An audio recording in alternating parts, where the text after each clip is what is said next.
loan recipients from 30,000 to 58,000, almost double. We've also, of course, introduced mobile money interoperability to make almost every adult Ghanaian have a bank account through the Momo's account interoperability with the bank account. In fact, the whole of Africa, Ghana is the only country with 100% access to financial inclusion. 100%. The whole of Africa. Ghana is the only country with 100% access to financial inclusion. What is interesting is that when I first made a statement and I said Ghana was the first country in Africa to have mobile money interoperability between banks and Momo accounts, some people decided to fact check me. And they said that I was wrong. Just that they didn't understand the terrain, the fact checkers. So I took my time to explain to the fact checkers exactly what was happening in the field. Unfortunately, once they understood it, they didn't come back to withdraw. They just kept quiet. You know, today, when chalk was a problem, remember, chalk in our schools under the former president, when it was a problem. Today, we have acquired tablets to give to the students. Every senior high school student is getting a tablet that we are having. So I'm just putting some of these points together. You know, Agenda 111, so far we've built 47 hospitals, 428 CHIPS compounds, 230 health centers. I mean, that is massive. That's excluding Agenda 111. We've brought in drone delivery, and Ghana is now the whole world's, the largest medical drone delivery service in the whole world. We're leading the world. The ambulance service, which was collapsing, we've brought in one constituency, one ambulance, and we are making a lot of progress in that direction. So I think that, I mean, what is clear, I don't have to go through every sector. The data, for me, I speak only with data. And the data is very, very clear that we have our government. We have outperformed the government of former President Mahama in the management of the economy in virtually every sector. Virtually every sector. You tell me whether it's GDP growth, whether it's per capita income, whether it is industry growth. I mean, virtually every sector we have outperformed him. So he either does not read or he does not understand the data. He needs to do one of the two. Take his time to read the data and understand what it is before he comes out to speak, because he will speak out of ignorance. Because if you understand the data, and I believe that as a former president, he does understand the data. He must understand the data. And I believe that is why he doesn't want to debate me.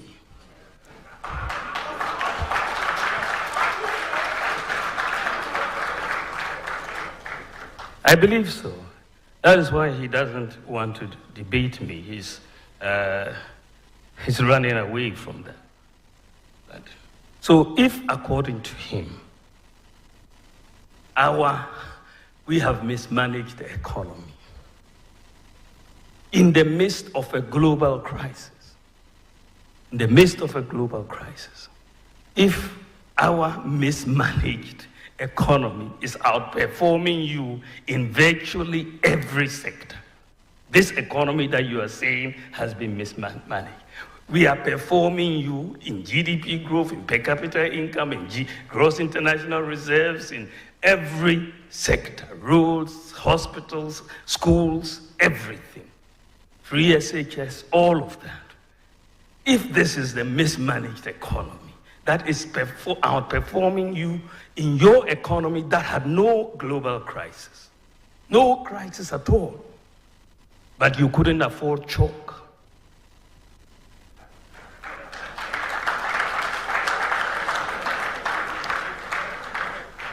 You couldn't afford chalk, but there was no crisis. So if our mismanaged economy is performing better than your better managed economy, then in that case, you must not have been very good. Let me put it mildly. I was going to say incompetent. Because our bad economy it's much better than your good economy. I mean, it doesn't make sense. So I think that the matter, I hope that this matter can be settled. There's no way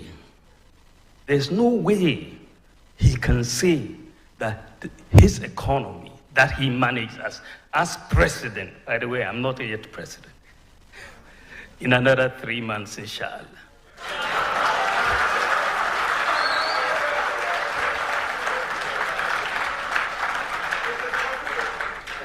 Yeah, I mean, let us settle this matter. And you are members of the press. You read the data. You follow the data. You know the data. You know that we have done better than him. So why does he want to come back? I mean, it's like you go for an exam with someone in school. You score 70%, they score 30%. And they want to convince people that they are better than you. It doesn't make sense in that sense. So I seriously believe that statement, that we have failed. Of course, we've had challenges. Nobody can say we haven't had challenges. We have had challenges, serious challenges that have kept me up at night. In 2022, that was the horrible year for us, 2022. Petrol prices went up to 23 cedis per liter. We were losing reserves so badly, and you saw food prices going up and all of that. That was a real challenge that we had to deal with. And this is how we came up with the whole gold for oil, gold purchase program, and that has really helped us. Today, Ghana, notwithstanding all the challenges, we are the 10th lowest price in terms of petroleum in Africa, the whole of Africa. Ghana is number 10 in those of lowest prices of petroleum products.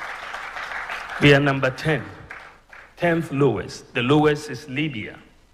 Then you move through Egypt and Sudan and all of those to come to number 10, which is Ghana. Ghana, we are priced around 13, 14 cedis per liter right now. Cote d'Ivoire is priced 23 cedis per liter, as Hassan was just telling me earlier on when I asked. 10th lowest. We still want to bring it lower. But in 2022, at the time I announced the Gold for Oil program, and I said we had to attack this thing with gold for oil, the prices were 23 cedis per liter at that time. So we've had challenges. It's not, everything is not where we want it to be, but I believe that we can work better. But I don't think the former president can lecture us on economic management. He just cannot. His record would not allow him to lecture us on economic management. Is there anything you have disagreed with in this government?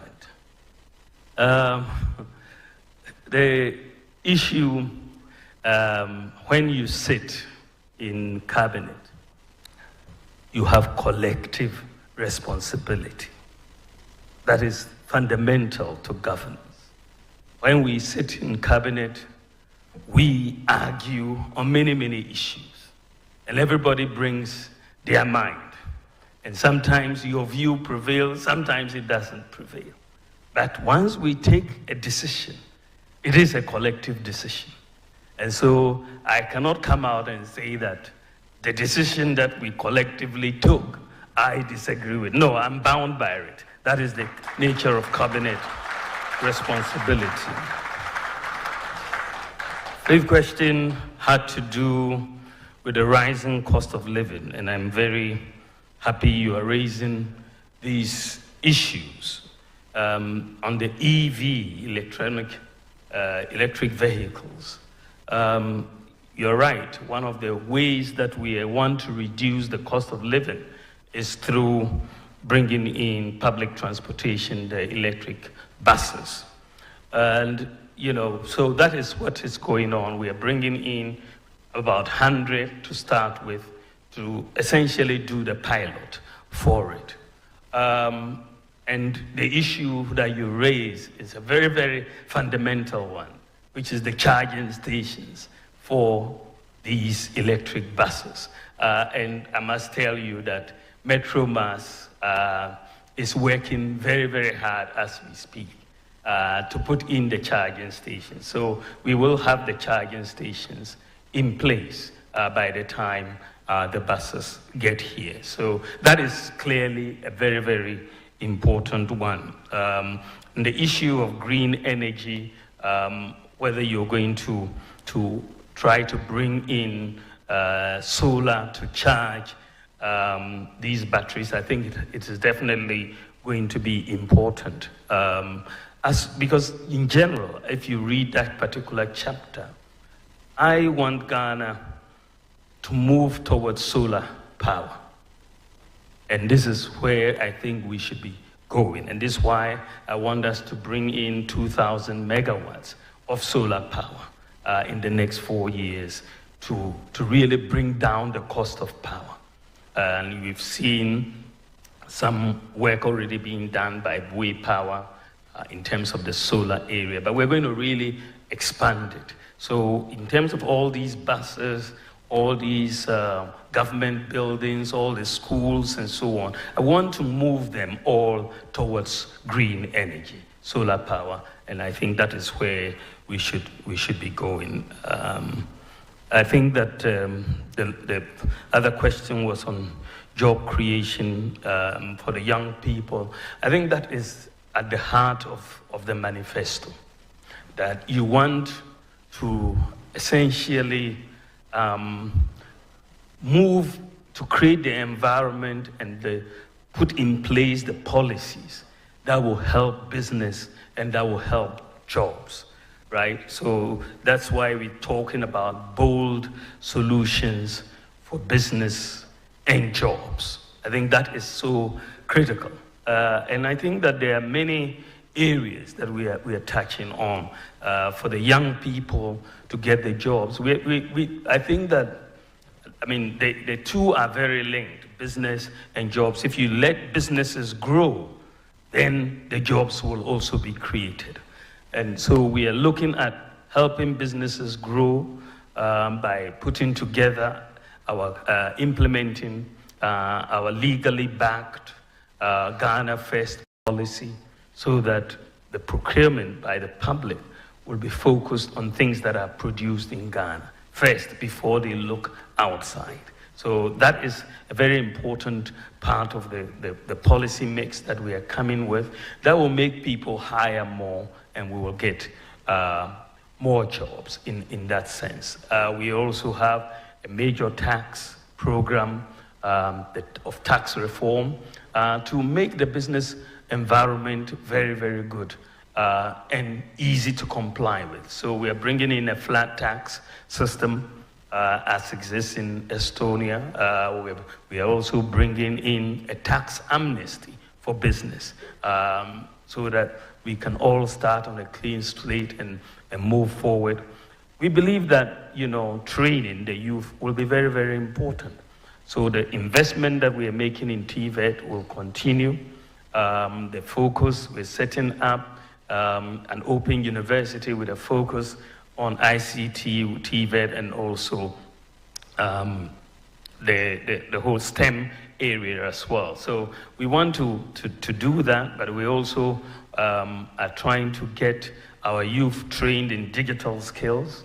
I have a program for 1 million youth to be trained in digital skills, which is a broad area of training for the youth, because the jobs these days are increasingly more in that space. And I think that we can have a situation where a lot of our youth are here and they are working, whether in America or the US or Canada, right from Ghana here and so on. So these are some of the areas that we think we're going to get going, the infrastructure area and so on, that will expand the economy so that we can create more jobs for our people. And of course, setting up the SME bank, setting up, the credit scoring system to allow people to get credit and move Ghana towards that system. We may have some time to talk more about some of these, but these are some of the areas we want to get the youth totally involved and empowered to get jobs. Thank you very much. I'll take the next set. Thank you, Your Excellency. But at this point, Your Excellency, we are going to time you, because if we follow the former president, who talks, we are going to time you, just as we are going to time Bella Mundi at this point. Bella, please ask your question. Good evening, and thank you so much for the opportunity. I was listening to you respond to some of the questions earlier, and one of my questions was touched on, so I guess I'll move on to the next one. But just to piggyback off job creation, one of the major aspects of job creation under the MPP is the NAPCO program. And quite recently, you would recall, sir, that they were threatening to go on a demonstration because they were owed 9 months arrears. Now, even Heal Ghana, and this is something I followed keenly, so I've had conversations with them. Heal Ghana, even before the 9 months, were owed 7 months. And so if you combine the two, they're complaining that they haven't been paid 16 months arrears, and that's a major problem. What do you intend to do about it? And if I can quickly, this was just a piggyback. No, Bella, I have one question. If I could just so that Fianco can come. I'll come back to you. Okay. If there's the opportunity. Thank you, Fianco. Thank you. Good evening, Your Excellency. I want to take my question from your manifesto for this year's election, and I'm looking at provide better health care for all. Now, you did mention that you were going to offer incentives for healthcare workers to buy one vehicle each with engine capacity up to 1.8 liter.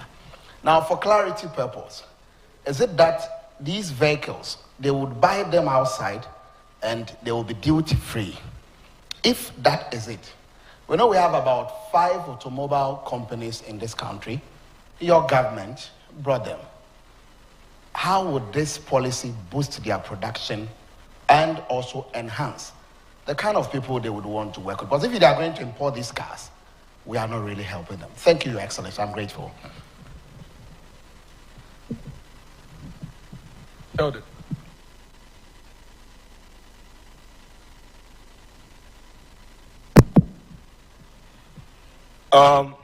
Let me remove my cap. Before I proceed to ask my questions, I would like to emphatically state that these questions were not given to me by anyone here. They are from my head, so I'm going to ask. Now, Mr. Vice President, my name is Kojo Sheldon. I represent Kojo Sheldon Studios. The first one is about 322 pharmaceutical doctors on social media right now are planning on suing the health ministry about unpaid, allowances. Now, for someone that has highlighted in your manifesto that when voted into power, you are going to, improve or help improve the condition of services when it comes to conditions of service when it comes to our health people. For right now that you are the vice president, what can you do to help these pharmaceutical, doctors who are, contemplating on suing the Ministry of, Health? My second question borders... No, Koyo. Don't do that to me. Mr. The question You have one question. Oh, boss. One question. So my question, the second question is about perception. Don't do that. Boss. Don't do that. Oh, bro. Don't do that. I didn't allow Bella. Perception is very, very important. I'll come back to you. I'll come back to you. Nane Akese. I'll come back to you. Nane Akese. Nane Akese. Peace FM.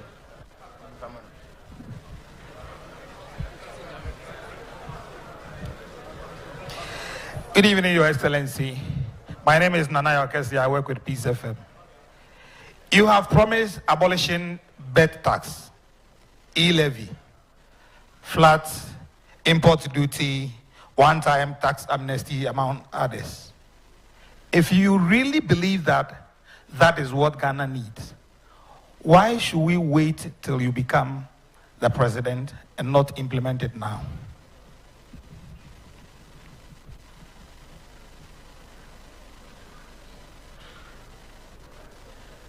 Need to go to this. I see Samson Ladi.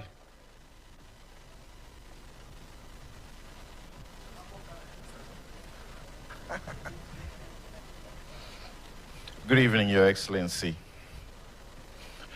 So, my question is coming from a group of students on scholarship abroad. They are concerned that the Scholarship Secretariat is not doing what it has to do for them. At page 27 of your manifesto, you speak about harmonizing public scholarships. And there's a purpose for it. You say the purpose is to give full visibility. Beyond the visibility, what will you do about this now and not later? There are some of them, for 20 months, they have not received their stipends. In a number of universities in the UK, in Warwick, Coventry, Nottingham, they are under threat of losing their studentship. In Birmingham, 11 of them have already been withdrawn and they are facing deportation. Will you inquire, particularly knowing about the Fourth Estate's investigations dubbed Scholarship Bonanza, about what appears to be a racketeering in that place? And will you forbid and prohibit politically exposed persons wealthy enough, known in society, from accessing these scholarships? Thank you. I think the question is very well. After, let me go to the regions. We've done plenty. Accra, Western North. Please give the microphone to the Western North guy. We've done Eastern, we do Western North, we'll do the other regions as well. Thank you, Mr. President. My name is Esposito Inokedusei. I work with the Beat FM. Somewhere in last year, the former President Mahama on his campaign tour in Western North region claimed Cocoa Board is on the verge of collapse. Do you believe Cocoa Board has collapsed? And what is your plans for Cocoa Board? I don't want to go deep. Thank you. Thank you. Sami Yafe.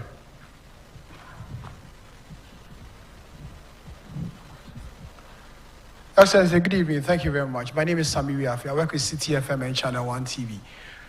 So a few meters away from us is the site for the construction of the National Cathedral.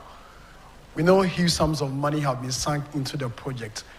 What will you do about it if or when you become president of this country? Thank you very much.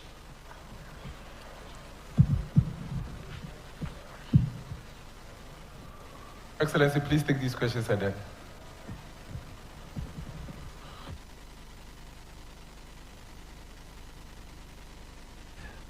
Thank you very much. Let me take them in the order in which they were asked. I think that the first question had to do with NAPCO, the Nation Builders Corps, and the arrears that have been owed to NAPCO. I think that the program had about 100,000 people on it.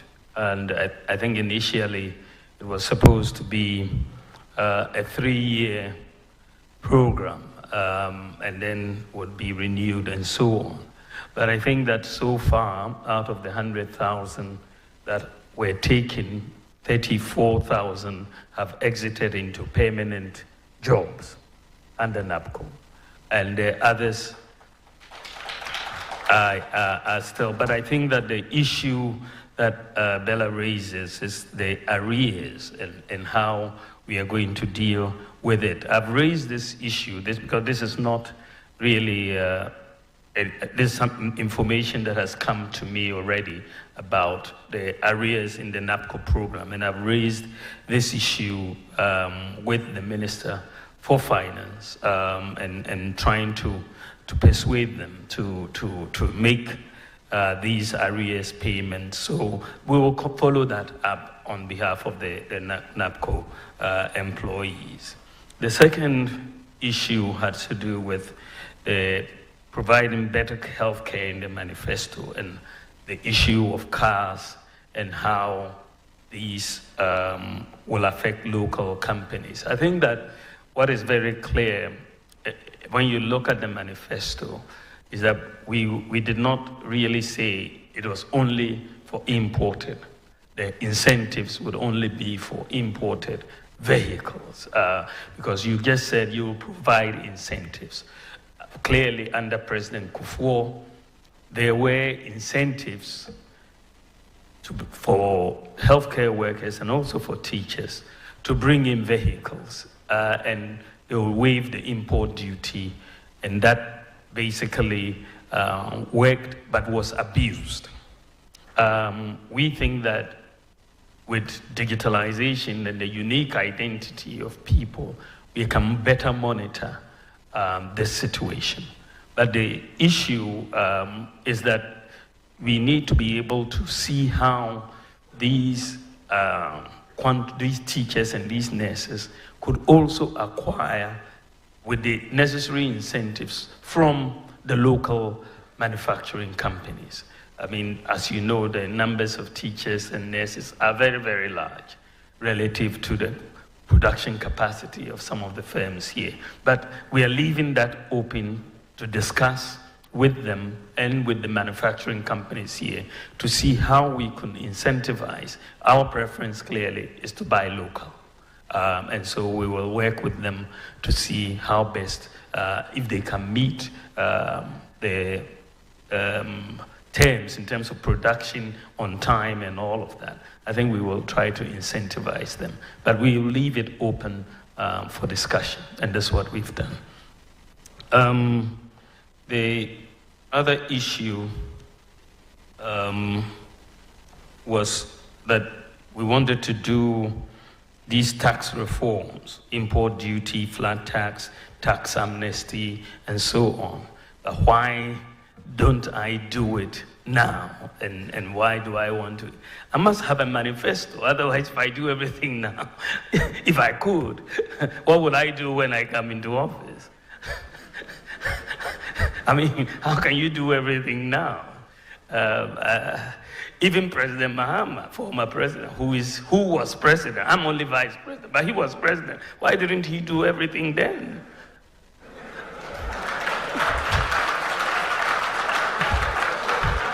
I mean, why is he coming back? He had full authority. I don't have full authority. The budget that has gone to Parliament, which has been passed, is not my budget. Is it my budget? It's not my budget. The budget goes in the name of the president. It doesn't go in the name of the vice president. But when you have to think about what new do you want to do, you come up with new ideas. And I've come up with new ideas, which I want to do when we come into office. Everyone who is running for office, whether you are Kamala Harris or you are Bawumia, you still have to think about what you have to do when you get into office. And this is why I'm presenting my new ideas as to what to do. Samson talked about the scholarship students and all of that. And I think this is a very, very important issue. There's nothing more heart-wrenching than taking a student abroad and not being able to take care of them in those circumstances. And I think that I believe, and this is what we are saying, that one needs to, first of all, harmonize these databases so that you have full visibility and transparency. And also, we have undertaken in the manifesto to publish all the beneficiaries of all of these scholarships as they come, so that everybody knows who is getting the scholarships and so on. And again, I've been made very aware of this issue. It's not new, because students have and parents have gotten in touch with me about the awards and the scholarships and so on. So we're talking with the Ministry of Finance and the Scholarship Secretariat. I think they were able to make some payments to some of the UK students and so on. But we will follow up on that because it's very urgent. Cocoa Board is on the verge of collapse. I'm not aware of that, but we'll look at that. I cannot comment on that. It's not. I don't know where the data is coming from. Then the National Cathedral. National Cathedral, again, is a very, very important issue because, I mean, taxpayers' money has gone into it, and many people would like to see it completed. And I believe that one should have an engagement with the churches and all the stakeholders for us to see how best to get the funding to complete the project. But I think that we need to sit down and talk if the design has to be looked at again to make sure it can be completed. We have to put everything on the table, but I will be minded more by the churches and the church leaders and the discussions that we should have with them on the way forward. But I think it's an important issue. Thank you.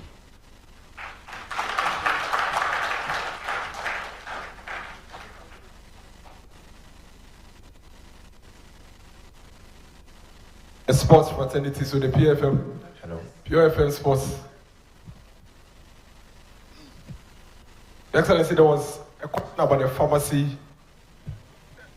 staff and their arrears. If you can clear that one, then. Yes, the pharmacists are my very good friends. But you're talking about 322 pharmaceutical doctors who are threatening to sue the Ministry of Health for their allowances. Again, I want to take this one up. This is the first time I'm hearing about this particular issue. I think it is Sheldon who raised it. I'm not aware of it, but I think it's an important issue that we should really resolve. So we'll talk to the Ministry of Health and Finance. Thank you very much.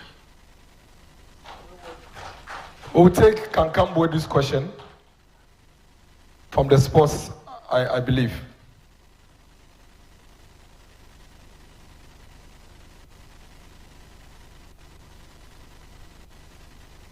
Please go ahead.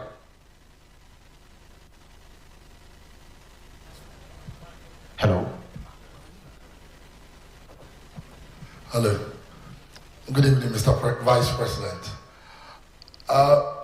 Before I go to my question, I'd like to draw your attention to the sad issue of the national amputee team. They apparently won the African Amputee Championship. They are owed per diems and bonuses and have not been paid. And they feel very neglected. And we all know that the strength of every nation is determined by how well they treat the vulnerable in society. In your manifesto, you talk about building 6 new stadiums in the 6 new regions. Currently, we have 5 major national stadiums, and only one, that's the Kumasi Sports Stadium, is fit enough to host a FIFA or CAF organized senior national team game. So I want to know what motivated that decision. And since we are even struggling to maintain 5, How well can we do if we have 11? Thank you. Thank you, Kankam-Bodu. We'll do. So, give the microphone to Ahini, please. It's right there. Please give the microphone to him.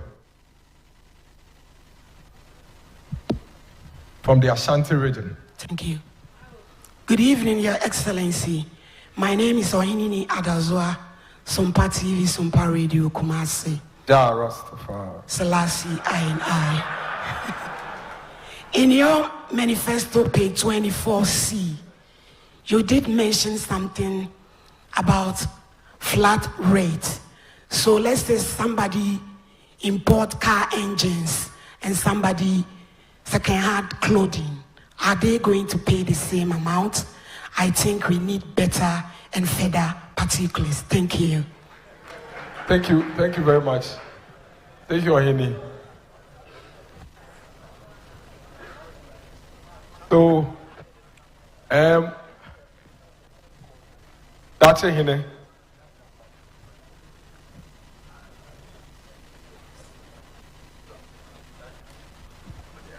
Thank you, Your Excellency. My name is Dache Henen Anayawa Sante from Onuya FM. Your Excellency, respectfully, there is a saying that we should cry our own cry. You made a promise to teachers that you give them the opportunity of having cars. We know our minimum wage and where it stands, and the tripartite property VO8 to 18.44 cities. The standard of living in Ghana is going high. Your Excellency, what will you do for 90% of people who are seated here today to carry your message on? They are journalists. Thank you. So what's your question? For what do you do for the journalist? Is that the question? Okay. Otek. Mr. Buesiako from Otek, Ashanti. Please let's hear Mr. Buesiako from Ashanti. Yes. Your Excellency, I want to congratulate my MP, Honorable Dr. Opoki Prempeh. Honorable, Your Excellency, you highlighted 14 key promises in your manifesto, but none of them were apportioned timelines on it. So how can you hold you accountable if not? Because it seems to become mere political rhetorics. Thank you. Okay, Ibrahim. Ibrahim from GH1.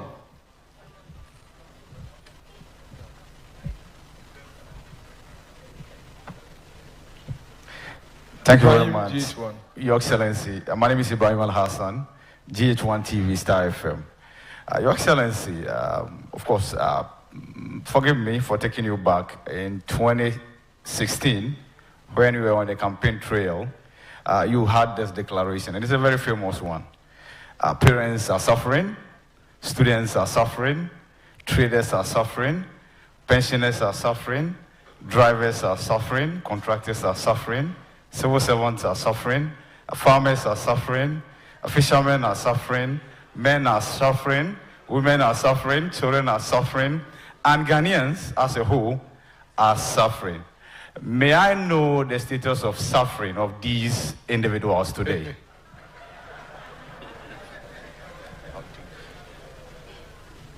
I'll take Vanessa from Metro TV Accra, then I'll come to Adinkakam.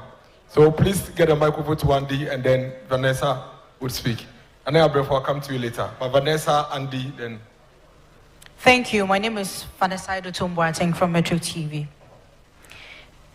Mr. Vice President, you will remember this quote: if the fundamentals are weak, the exchange rates will expose you. And as at the time you were making this statement, a dollar to CD was 3 cedis and above, or about 3 cedis, 4 cedis, right? Thank you. 2024, a dollar to a cedi is 15 Ghana cedis, about 15 Ghana cedis. Okay, over 15 Ghana cedis, thank you. How do I explain this to my mother, a cocoa seller, that in 2014, the fundamentals were weak. In 2024, where a dollar is now 15 cedis, the fundamentals are not weak, but the prices of goods and services are high today. Thank you. Okay. Rapoko, please. No. Yes, let Abina come and then you come. I want to hear more of the ladies at the point. Bebacho, FM Abina Pokua, Ahini, Mewadum TV, and Yadum FM.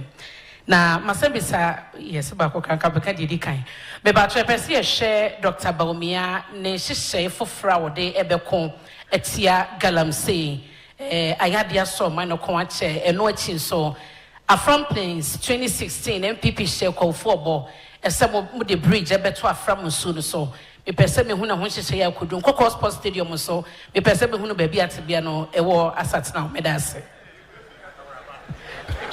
Thank you. We'll take Nanaya, then His Excellency would give the responses.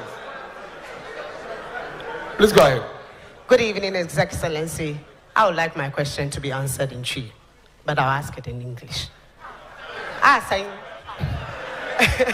Please go ahead. Okay, so I'll ask it in Twi. I just want to know, say, in the first 100 days, if Ghanaians decide to vote for you, what would be the things you would want to tackle first? Thank you. Let's take the responses and then we'll come back to the questions. Your Excellency.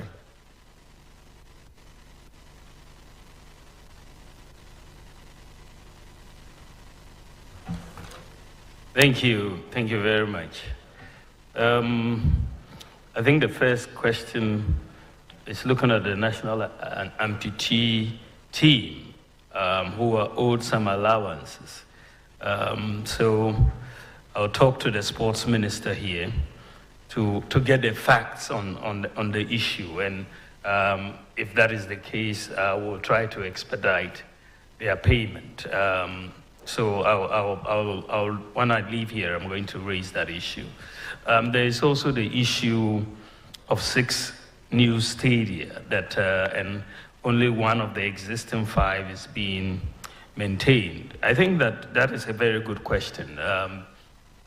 One of the problems we have is the lack of maintenance of our pitches.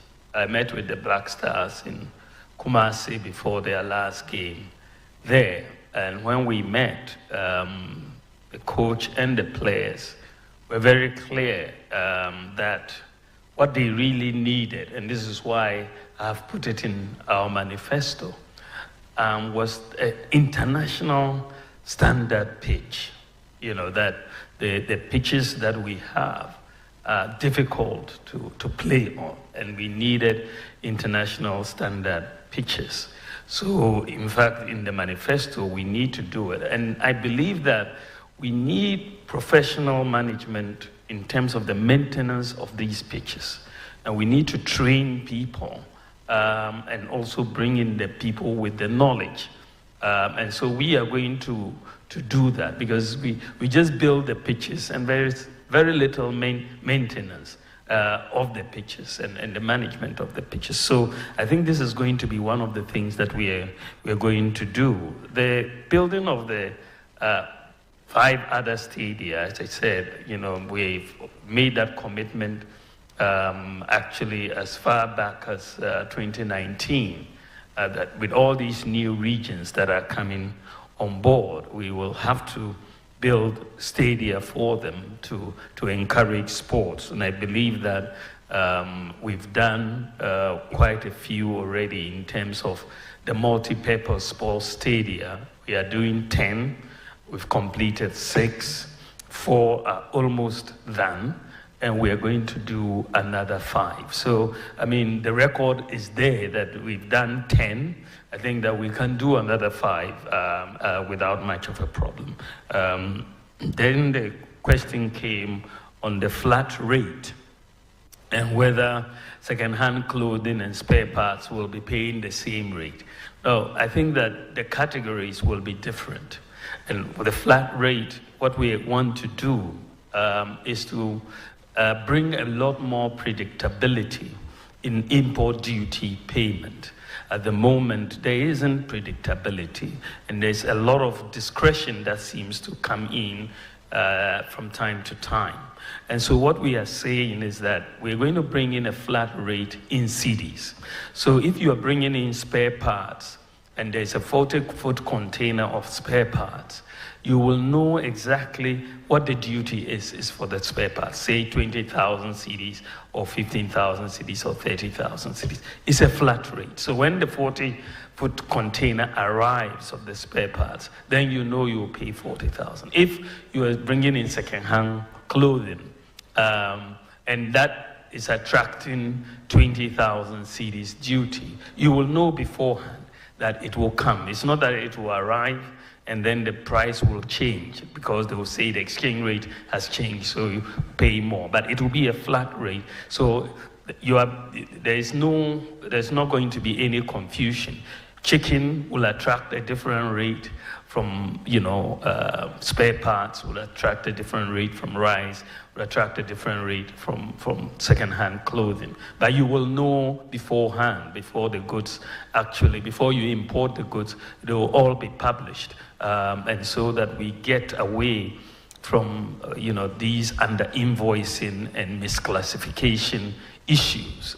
These are really hampering revenue collection. Many importers invest time in misclassifying. They'll bring in chicken and they'll say it is fish or something.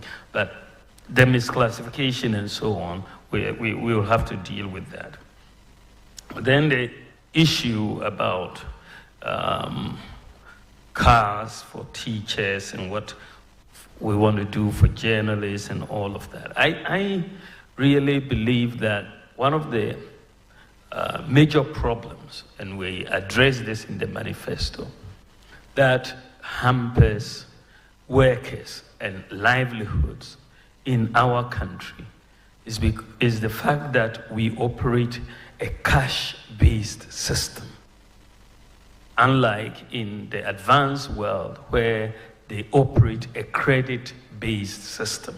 So ab initio, life is much harder if you are a teacher in Ghana versus if you're a teacher in the US or the UK. Even if you are paid the same amount every month, the teacher in the UK will consume probably 5 to 6 times more goods than you in Ghana. Why? Because they are able to obtain credit and pay over time. And so, we in Ghana here, we have to accumulate cash for whatever we want to buy.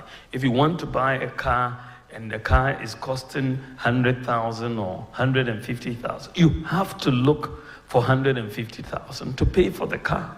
But if you were in the UK, you'll probably be paying 1,000 every month to pay for the car, or much less.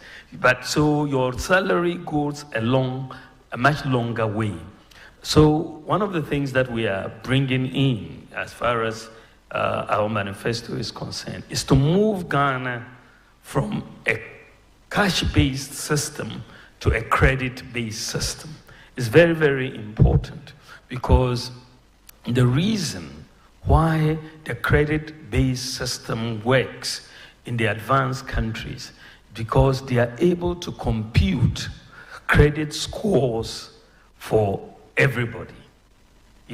Credit scoring is key to a credit-based system, because it then assesses the risk of any borrower in terms of borrowing money for a fridge or a car or a TV or whatever. So the credit scoring becomes very key. 14 years ago, I wrote a book on monetary policy and financial sector reform in Africa. This was in 2010. And in this book, I was making the case for why Ghana and Africa generally, we needed to move towards the credit-based systems. And the reason why is to really bring down the stress on living in our system. The reason why they are able to do what the credit system in the advanced countries is because the databases exist for the computation of the credit scores. So the what you need, a unique identity, that exists. Address, it exists. Financial inclusion, a bank account where it exists. So when we came into office, I was very clear in my mind where we wanted Ghana to go. We needed to put in place the digital address system, the Ghana card, which we have done. We needed to put in place the address system. When we looked at the address system, I realized that it was going to be very difficult to go with what we had before, street addresses and so on. So I proposed that we go with digital address systems. I mean, at the time, only one country in the world, Mongolia, had a digital address, a wholesale digital address system.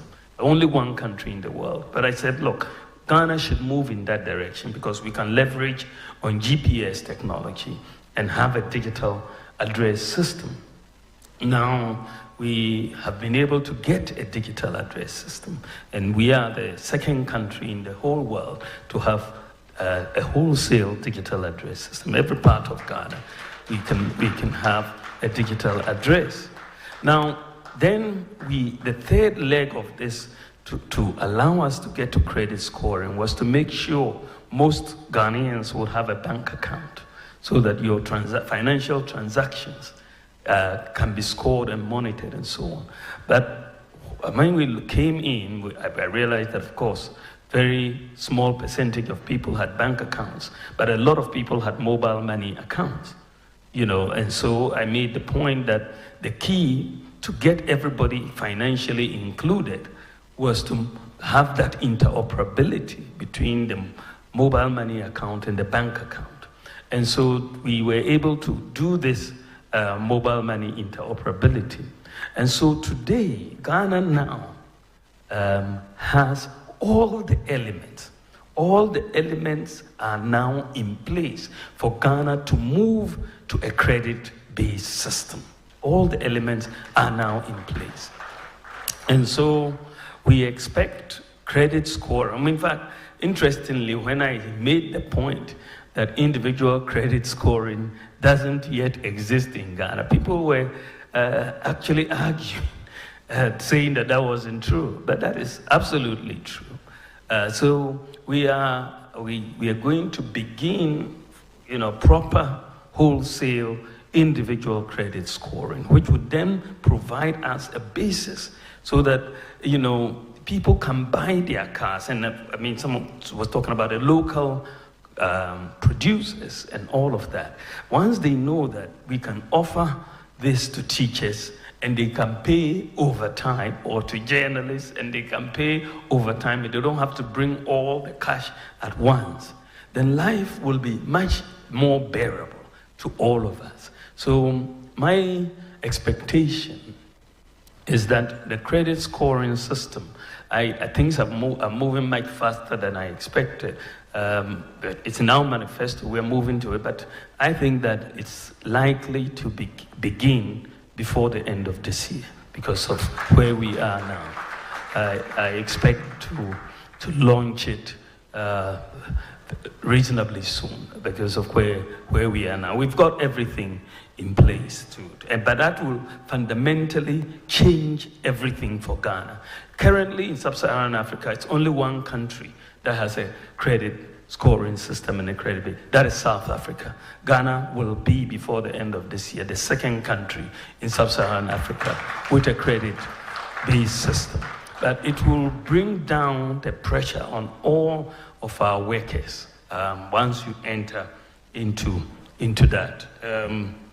Then there was a question that went on the lack of timelines for the manifesto in terms of promises and so on. I think that when you are going for an election, you are going for an election for a 4-year term initially, isn't it? Yeah, so your promises have to be in line with that term of office, right? That this is what I want you to elect me to do these things, right? But I think that we have a pretty good record in terms of honoring our promises. We've done some work to look at our 2016 manifesto, what proportion of those promises we've honored, and it has been 83% of the 2016 manifesto has been honored, 83%. And then when you look at the 2020 manifesto, 2020, even in the midst of all these crises, we are fulfilling, or we fulfilled 80% of our 2020 manifesto. My opponent in his 2012 manifesto, when he became president, he only fulfilled 28%. We've done the numbers. 28% of his 2012 manifesto. 280 promises. He didn't fulfill 203 of the 280 promises. He only fulfilled 28% of his promises. So I think that we have a better record as far as fulfilling promises. And when I put something down, I usually have a good idea how I'm going to get it done. And so that is I think, something that we are going to look at. I think that the issue has come about suffering. And I remember very well, my statements. Teachers are suffering, and doctors are suffering, and journalists are suffering, and everybody is suffering. In 2016, which was the case actually, in that regard. But I think that we've moved on significantly since 2016, and we can point to a few things that we have, because at the end of the day, you reduce suffering broadly by creating jobs so that you give people something to do, or you bring in some social interventions to ameliorate the problems, the hardships that are there. So you need to look at what we have done. We've created at least 2.1 million jobs. Per capita income in CD terms has gone up almost more threefold.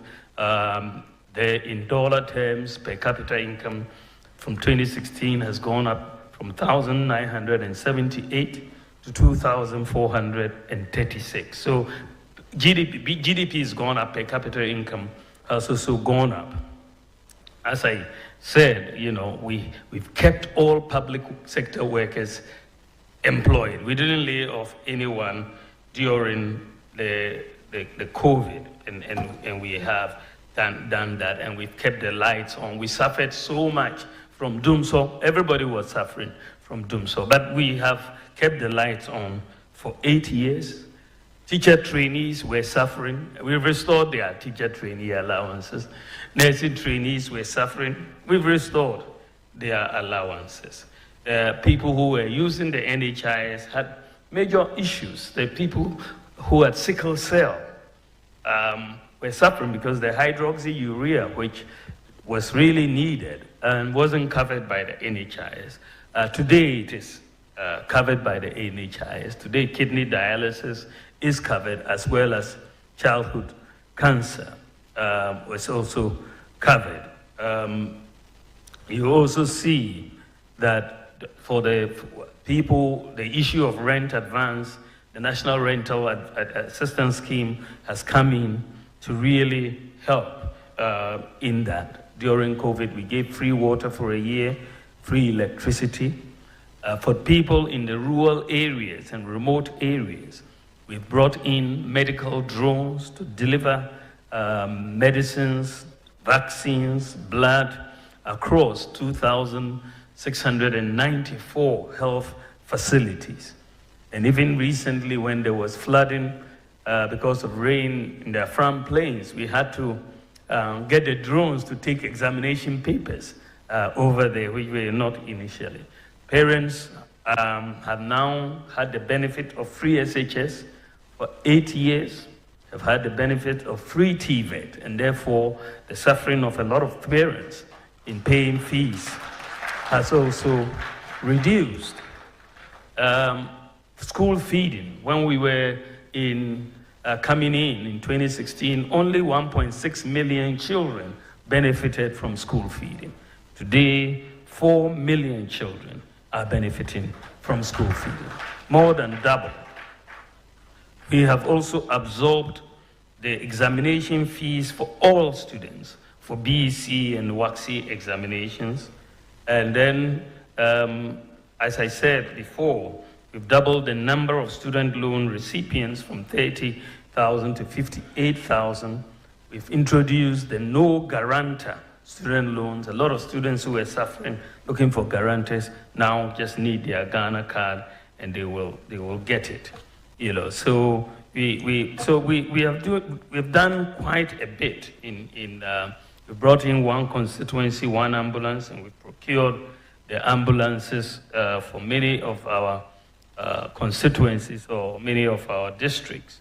And also, if you look at the small and medium enterprises who had major problems in accessing funding, we've provided funding over the last 8 years to 444,000 SMEs, 1.4 billion Ghana cedis, which has been quite significant by any account and very historic in that regard. So I think that yes, the suffering is there, but we've done a lot of social interventions to ameliorate that suffering. It's not gone, but at least we can point to things that have gone in to reduce the suffering of our people. I mean, even renewing National Health Insurance card was a problem. Just to renew it, many people had to go and sleep. I know in my constituency, people had to go to the NHI office and sometimes sleep for 3 days before they could renew National Health Insurance membership. But today, you just sit in your home and renew.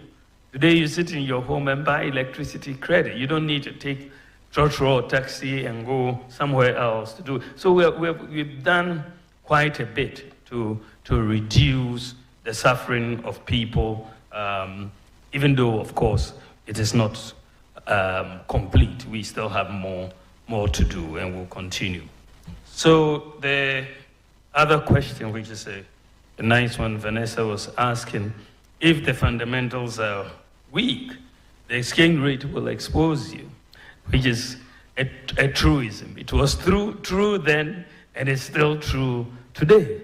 It's an economic truism that once the fundamentals weaken, you will see the impact on the exchange rate fundamentally. And when we talk about many of these fundamentals, you're talking about the GDP growth rate, you're talking about the fiscal balance, you're talking about the exchange, the reserves, level of the reserves that you have, inflation, and so on. When we came into office, during the first term before we hit COVID, between 2017 and 2019, you saw the fundamentals pretty much strengthening by all accounts.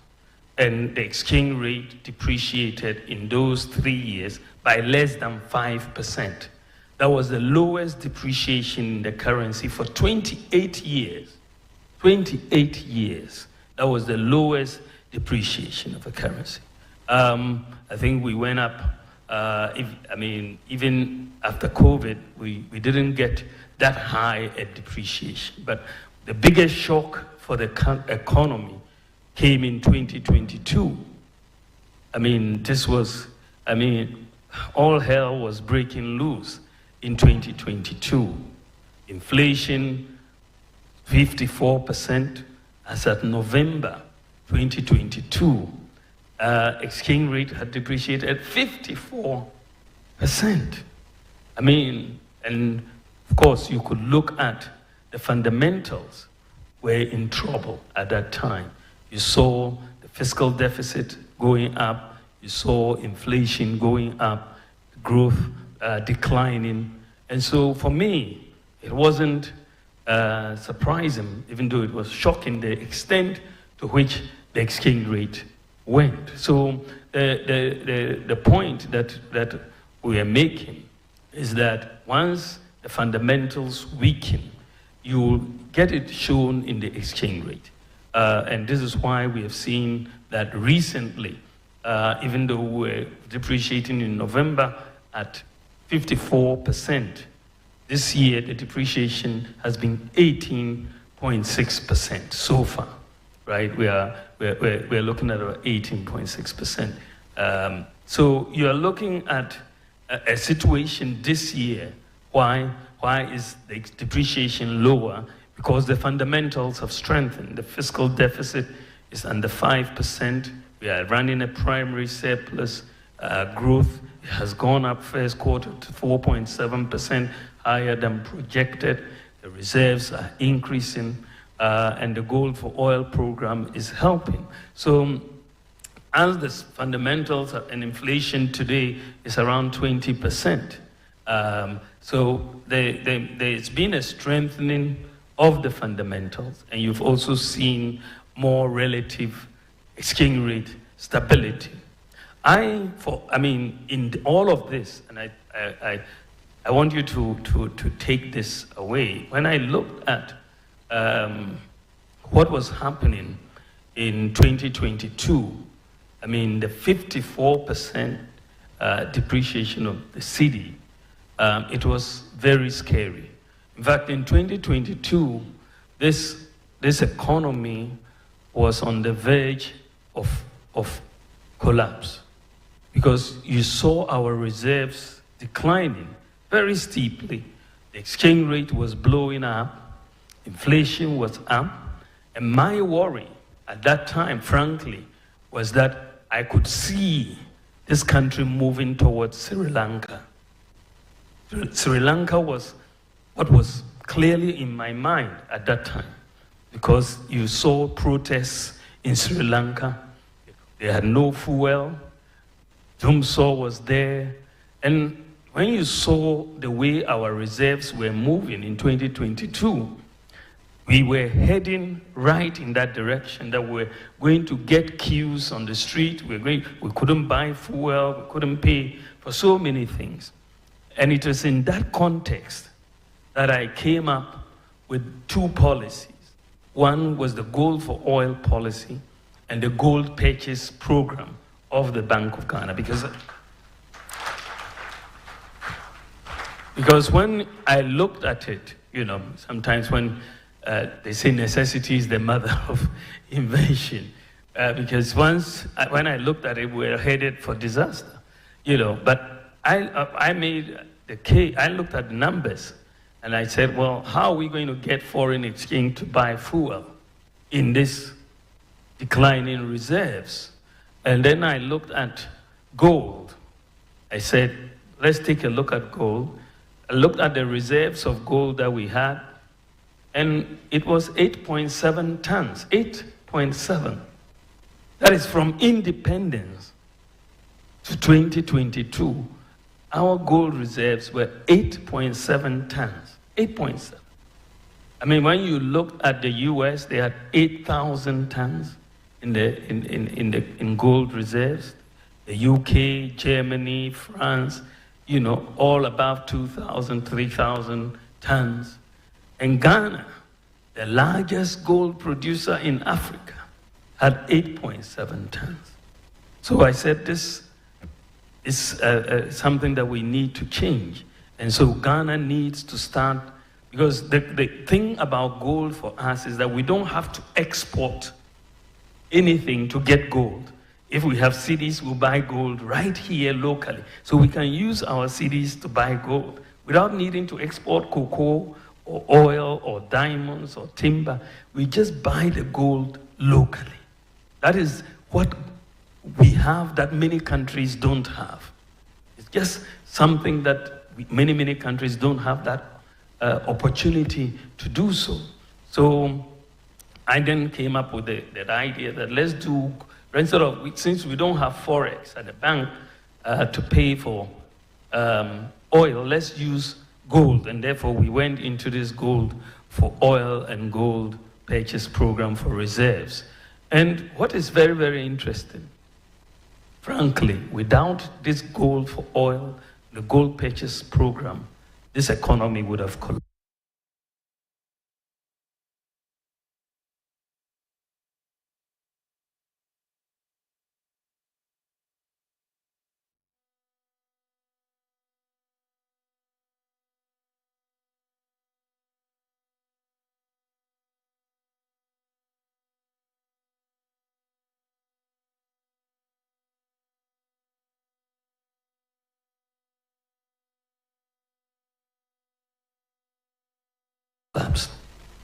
There's no doubt in my mind. There's no doubt in my mind. Why do I say so? In the last couple of years, Bank of Ghana under the gold purchase program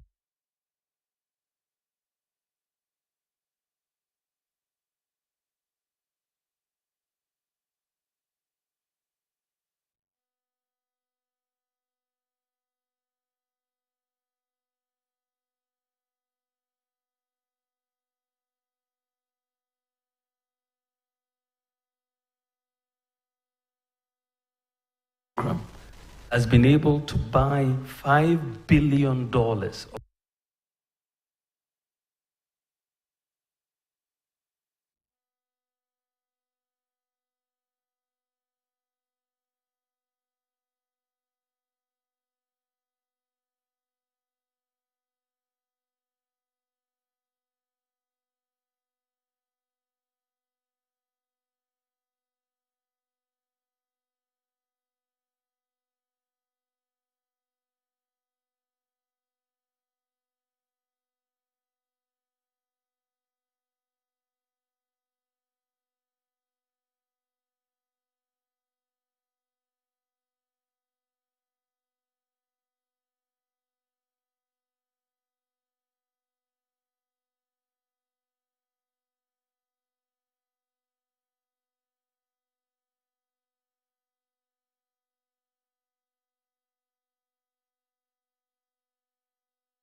they were trying to talk to the Bank of Ghana and all of that. So their chairman flew into the country and came to see me and said, we are having these problems and we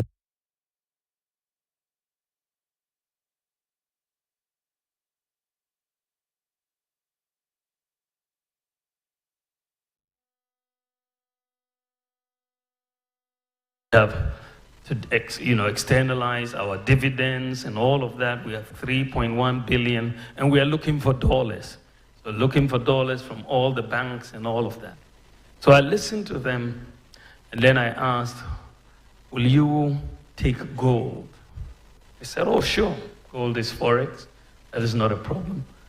So I called the governor and said, look, why don't we put this 3.1 billion through the gold purchase program? And guess what? It was done virtually overnight, and their money was given to them.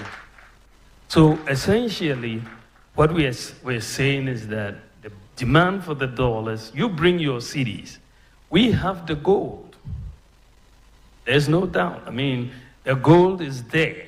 I mean, we have 5 billion ounces, even not yet explored, as the Geological Survey Authority has told us. That's $10 trillion. Right? So bring your cedis, we buy the gold, give you your forex. It's that simple. So your demand for the forex will be met by an equal supply of gold, and Ghana will see stability of the currency long term. So we're looking for a simple solution to a long-term stability for the cedi. And that is what we are bringing in, and that is what is happening. What I'll tell you, and I'm sure maybe some of you have heard, is that other countries have started coming to Ghana to learn about our gold purchase program. Yeah, other countries have started coming. The Bank of Ghana is inundated with requests for people to come and learn. As I said, this is not in textbooks, but this is what we are doing. So I think that the fundamentals ultimately has an impact on the exchange rate, but the crisis that we have gone through has now made us to think a bit outside the box and bring in this new solution. Now, Abnapukia was asking about Galamsey and what we are doing about it. And I yo. Any maminka chui kakra. Galamsey, no, asamin ba kakra.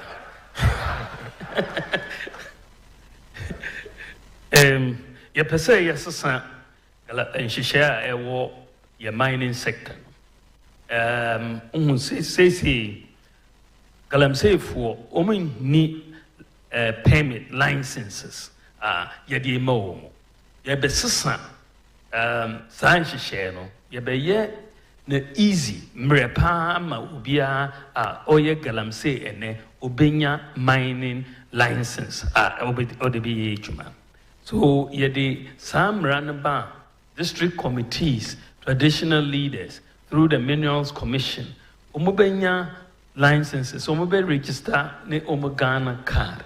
Then yebe community mining schemes, Geological Survey Authority behwehwe omo survey no na omo hu say ahana gold no wo ahana gold no ene say the omo to gold no a trial and error ubako akotu ha we nya na wako ha we nya na o say asase no but ye the data ba na ya kantra mo say Galamsey for or small scale miners ahana gold no wo inti ye hihye community mining scheme wo ho amamo monko ho montoto omo ya na ya to omo gold no adia ko Bank of Ghana nti san hihye no na ye de ba be hihye Minerals Development Bank ama mining small scale mining sector no so said the Agri Development Bank ye hihye no for equiafo no a new Minerals Development Bank, ama small scale miners, na abua umo no menya equipment. The common use, are there different common user facilities? If you two gold now the shimwa na a high percentage of gold amount.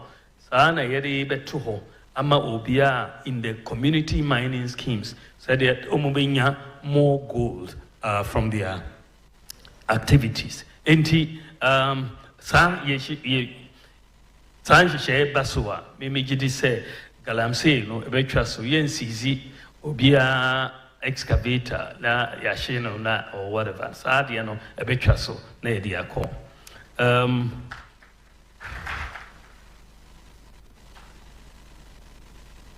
I heard about Afram Plains and then Koko. I don't know. I'm missing the Afram Plains question. The bridge. Yeah. Yes, the bridge. And Koko Sports Stadium 2020. Mukase mo be see hu hwe. Medase. Yes. So the Afram Plains bridge, I think it's one of the bridges that we are working under with the Korean facility. It's one of the projects that we've presented to be done under the Korean facility. When we say the Koreans have given us a grant and a concessional loan of $2 billion, and we've had to take a number of projects to them for funding. I think that bridge over there is one of them. And then the Nkoko Sports Stadium, I'll have to follow up with the minister on that one. I can't give you a direct answer on that. Then the question came, the first 100 days, what would you do? I'm definitely not taking a honeymoon.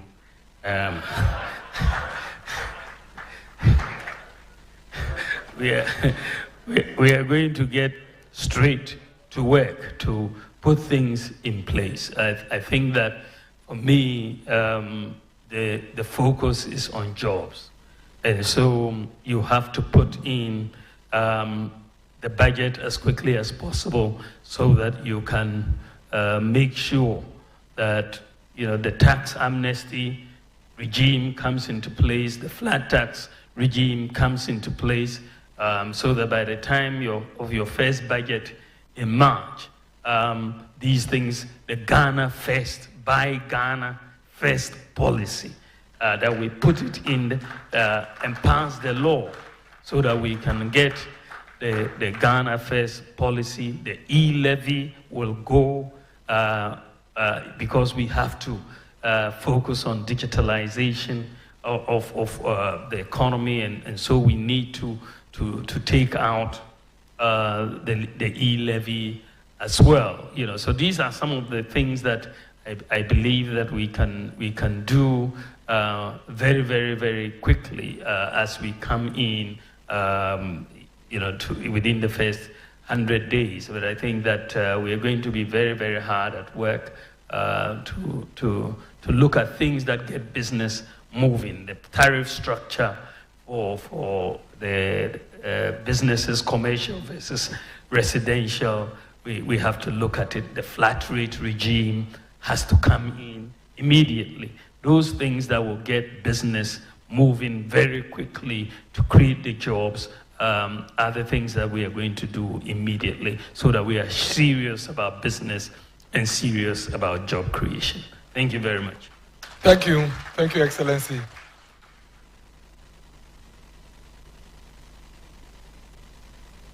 I will go to the far end. Abdul from Tamale, please. Let's hear from the northern region. Abdul, go ahead.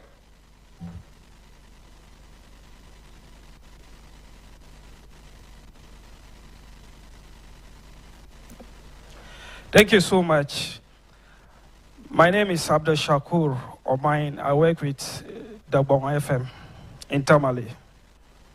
Your Excellency, my question is, the teacher and nursing allowances increases the expenses of the public purse. As an economist, don't you think it is prudent for us to scrap it? Especially so you are now talking of an upgrade instead of a research. Thank you. Thank you. Let me hear from Salma. Salma, please go ahead. Please give the microphone to Salma. Good evening, Your Excellency, and thanks for the opportunity. My name is Salma Ahmed of ICRA Radio. Your Excellency, having advocated for the creation of the Zongo Development Fund, how impactful has it been to the Zongo and the inner cities? Thank you. Umaru Sanda from City.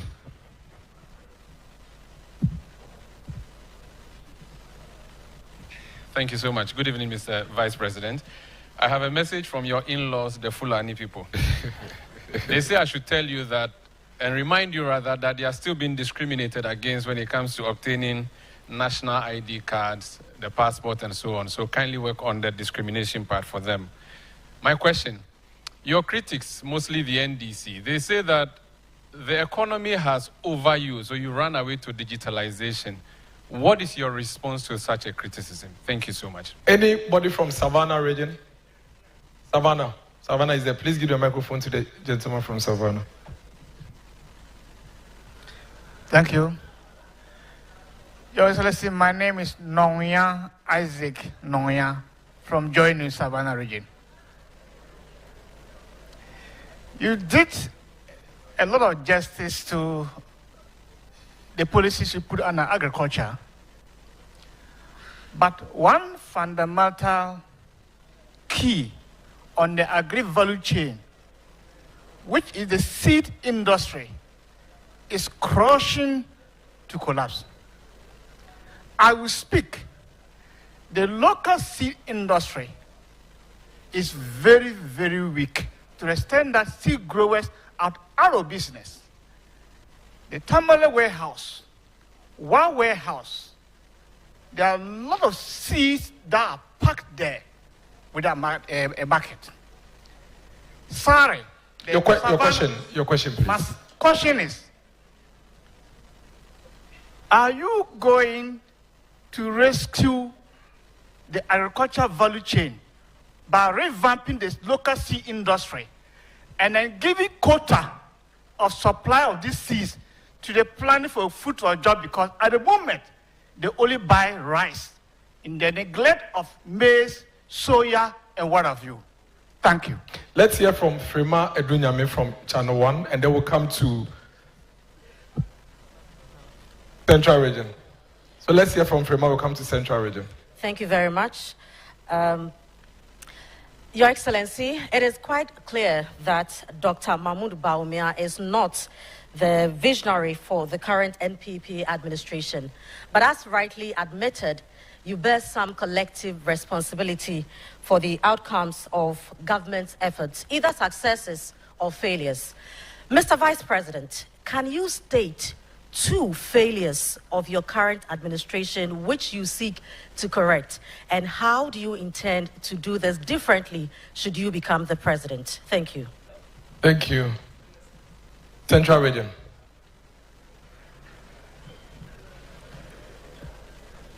Your Excellency, my name is Kofi Kunedu from ATL FM, UCC Cape Coast.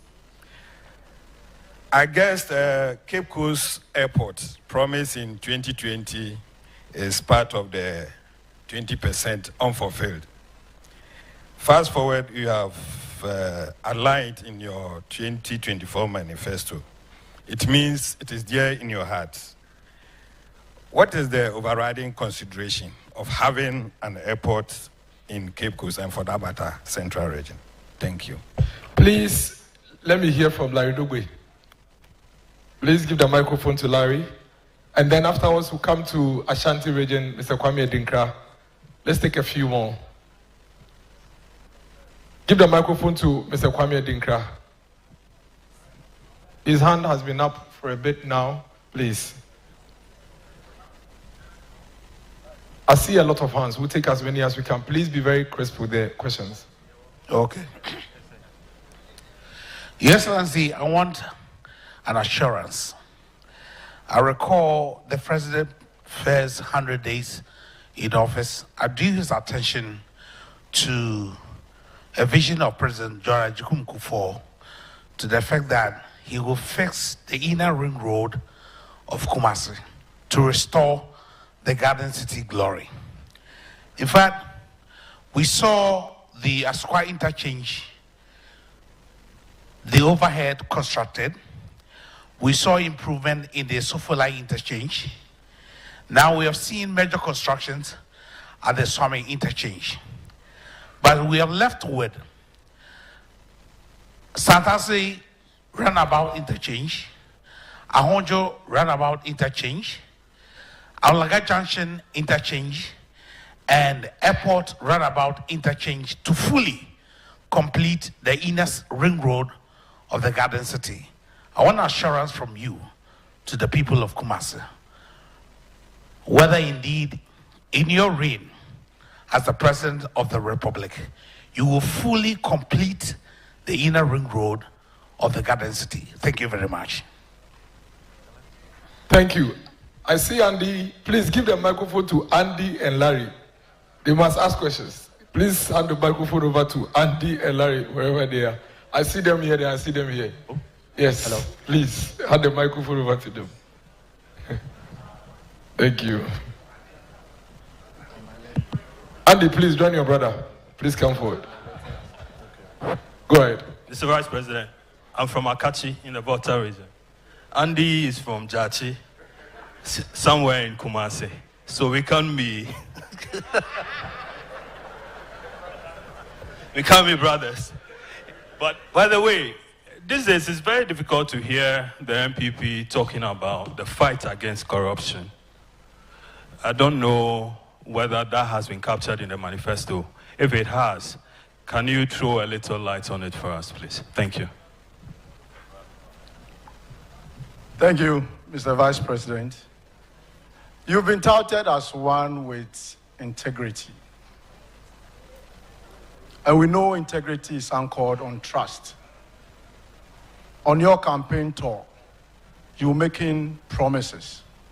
In some instances, a renewal of those you've made in the past. Thankfully, you've been reminded of one you made in 2016 to relieve Ghanaians of the suffering. 7 years down the line, there is still suffering.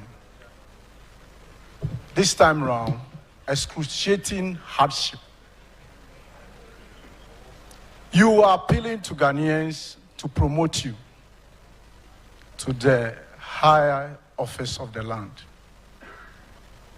Respectfully, do you think you should be trusted with a mandate that you are, or you have what it takes to relieve Ghanaians of what they are going through?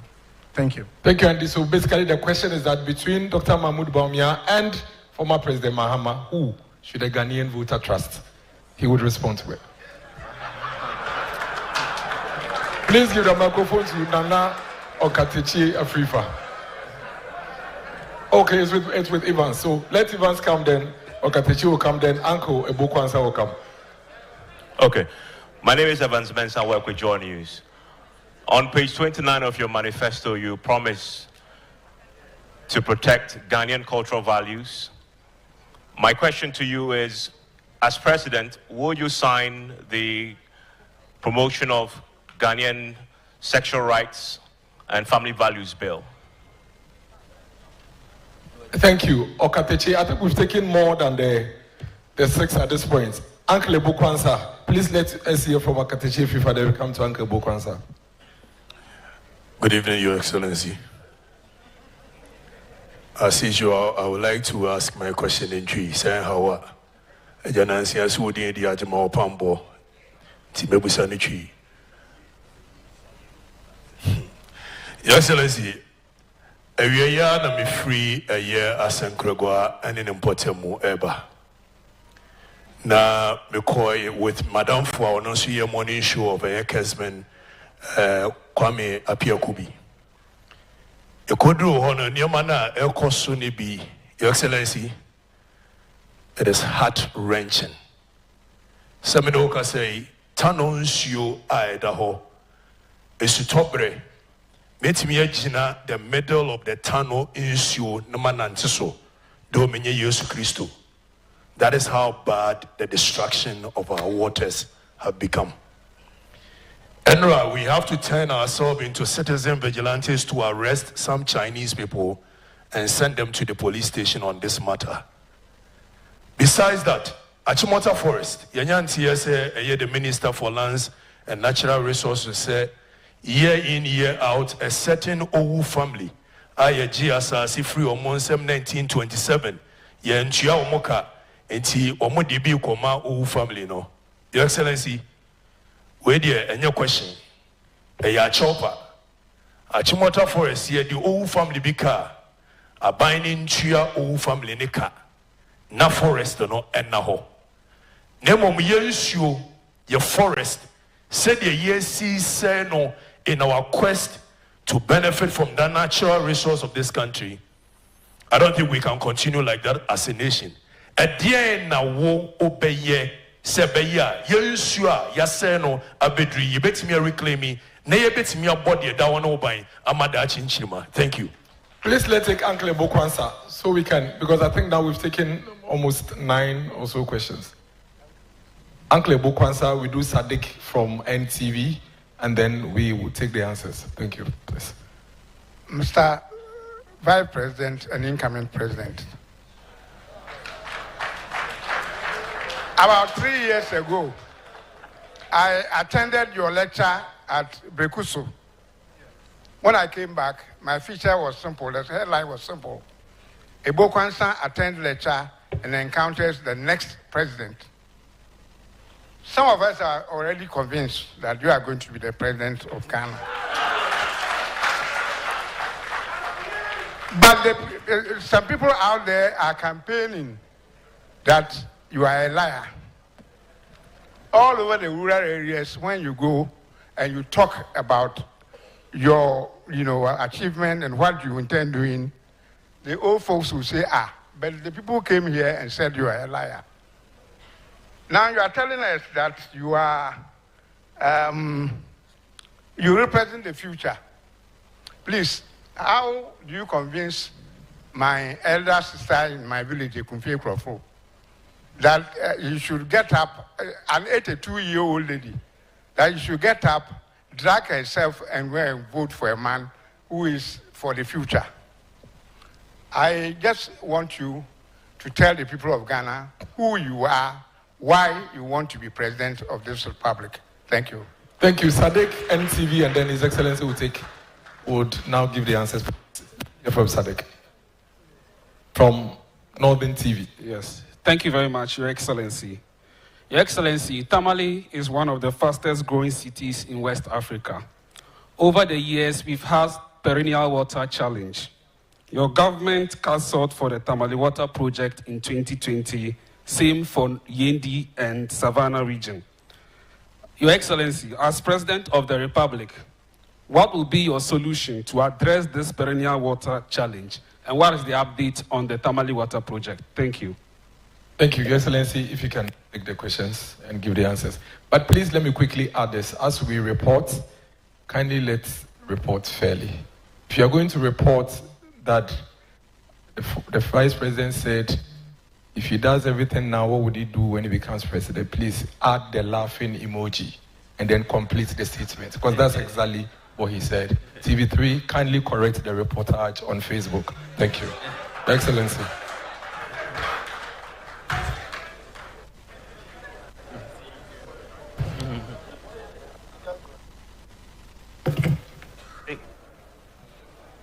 Thank you very much. I think the question started with the seeds. I think the seed industry appears to be collapsing, and we need to revamp the local seed industry. I couldn't really agree more with the whole premise of that. If that is the case, we definitely will need to revamp the local seed industry, because without the seeds, we have a real problem in terms of cultivation of various crops. So we'll have to look at that. The question, what failures that you think in this government that you would see to correct? I was thinking a little bit about that. I don't know if I mean, for one, I think that I wish we had built in, for example, we had started the gold purchase program much earlier. If we had started it in our first term of office, for example, the buffer in terms of gold reserves would have been much bigger. As I said, a few years ago, we had 8.7 tons of gold, and I think so far we are almost they've bought close to about 72 tons or so. So it's something that I wish, when I sit back and look and I say, wow, I wish we had been able to buy a bit more and start gold for oil and gold for reserves much earlier.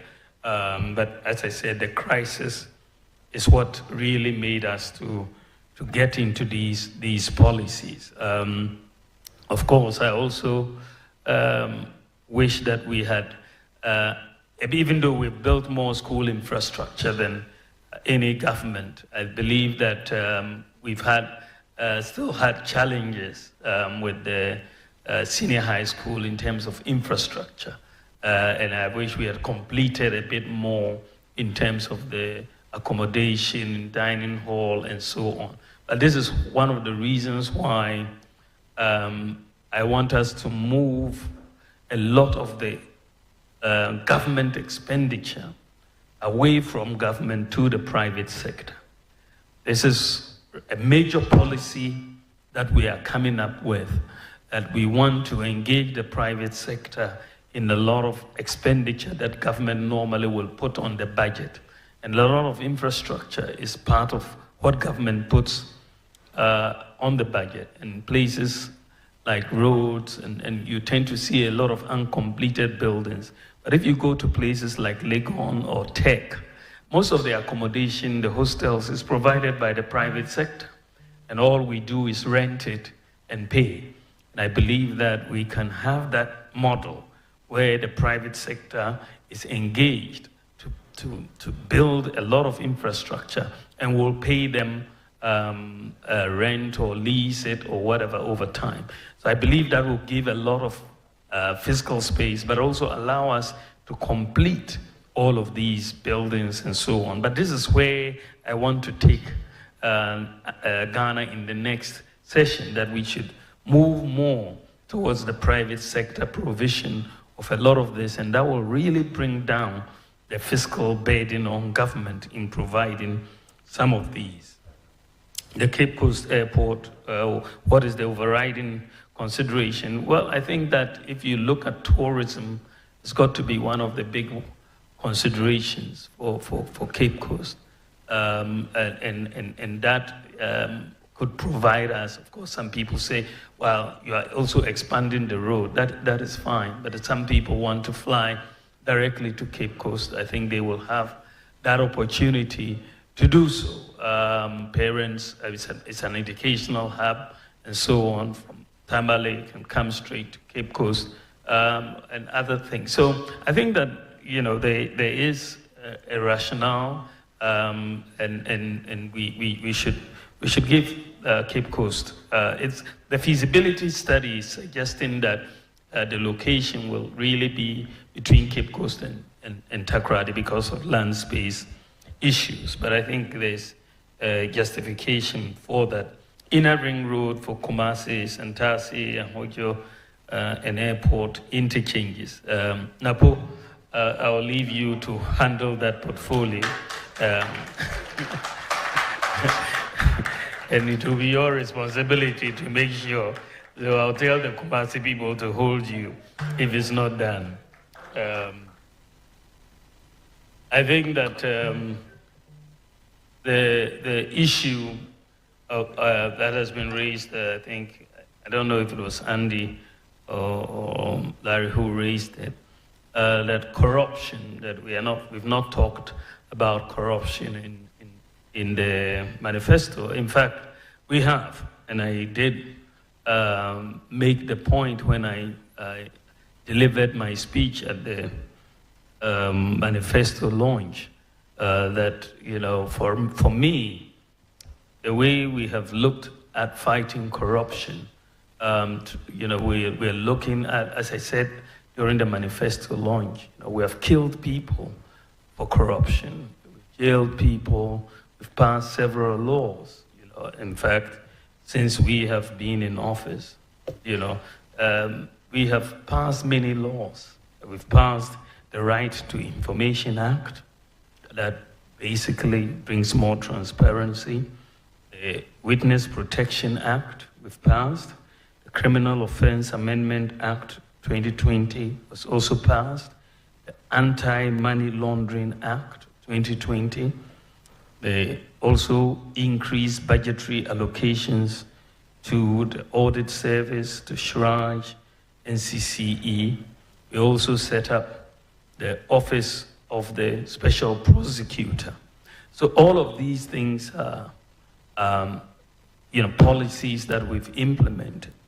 But I make the point that when it comes to corruption, I believe that we should stop corruption ex ante, that is before it happens, rather than deal with it ex post, after it happens. That we should look at, and this is why I believe that digitalization holds the key to dealing with corruption. And why do I say so? When I look at the impact of the Ghana card on the public sector payroll, it gives me a lot of confidence that we are on the right path to deal with corruption ex ante. The Ghana card provides unique identity backed by fingerprints for every adult Ghanaian so far. We've issued 18 million Ghana cards. And so when we look at SNIT, for example, when they went through their pensioner payroll and tried to make sure that everybody had a unique identity on the payroll, they found out 29,000 ghost pensioners just because of the Ghana card. And that saved SNIT almost 400 million Ghana cedis from the 29,000. National Service Secretariat found 44,000 ghost service personnel, savings of over 350 million. And using digitalization in the Ghana card, we've been able to eliminate all ghost workers on the Controller and Accountant General payroll. And that is a major advancement in the fight against corruption, because these are things that have been there for a very, very long time. But digitalization is helping us to deal with it. And when you come to the area of the tax, domestic revenue mobilization and people's compliance with tax laws and all of that, when we came into office, only 4% of the, adult population of Ghana had tax identification numbers. Only 4% had tax identification numbers. So we made the decision. I said, look, why don't you make the Ghana card number the tax identification number? Suddenly, once we did that, suddenly 85% of adults in Ghana suddenly have tax identification numbers. So we can tell going forward who has filed, who hasn't filed, where they live, and so on. We tackled corruption, passport office with digitalization. And since we digitalized operations at the passport office, revenues have gone up almost ninefold at the passport office. Ninefold. Same with DVLA, digitalizing DVLA. We've seen significant increase in revenue. When we digitalize ECG, and ECG no longer collects cash for payment of electricity, you've seen revenue collections go up from 450 million Ghana cedis to 1.2 billion Ghana cedis, just by digitalization.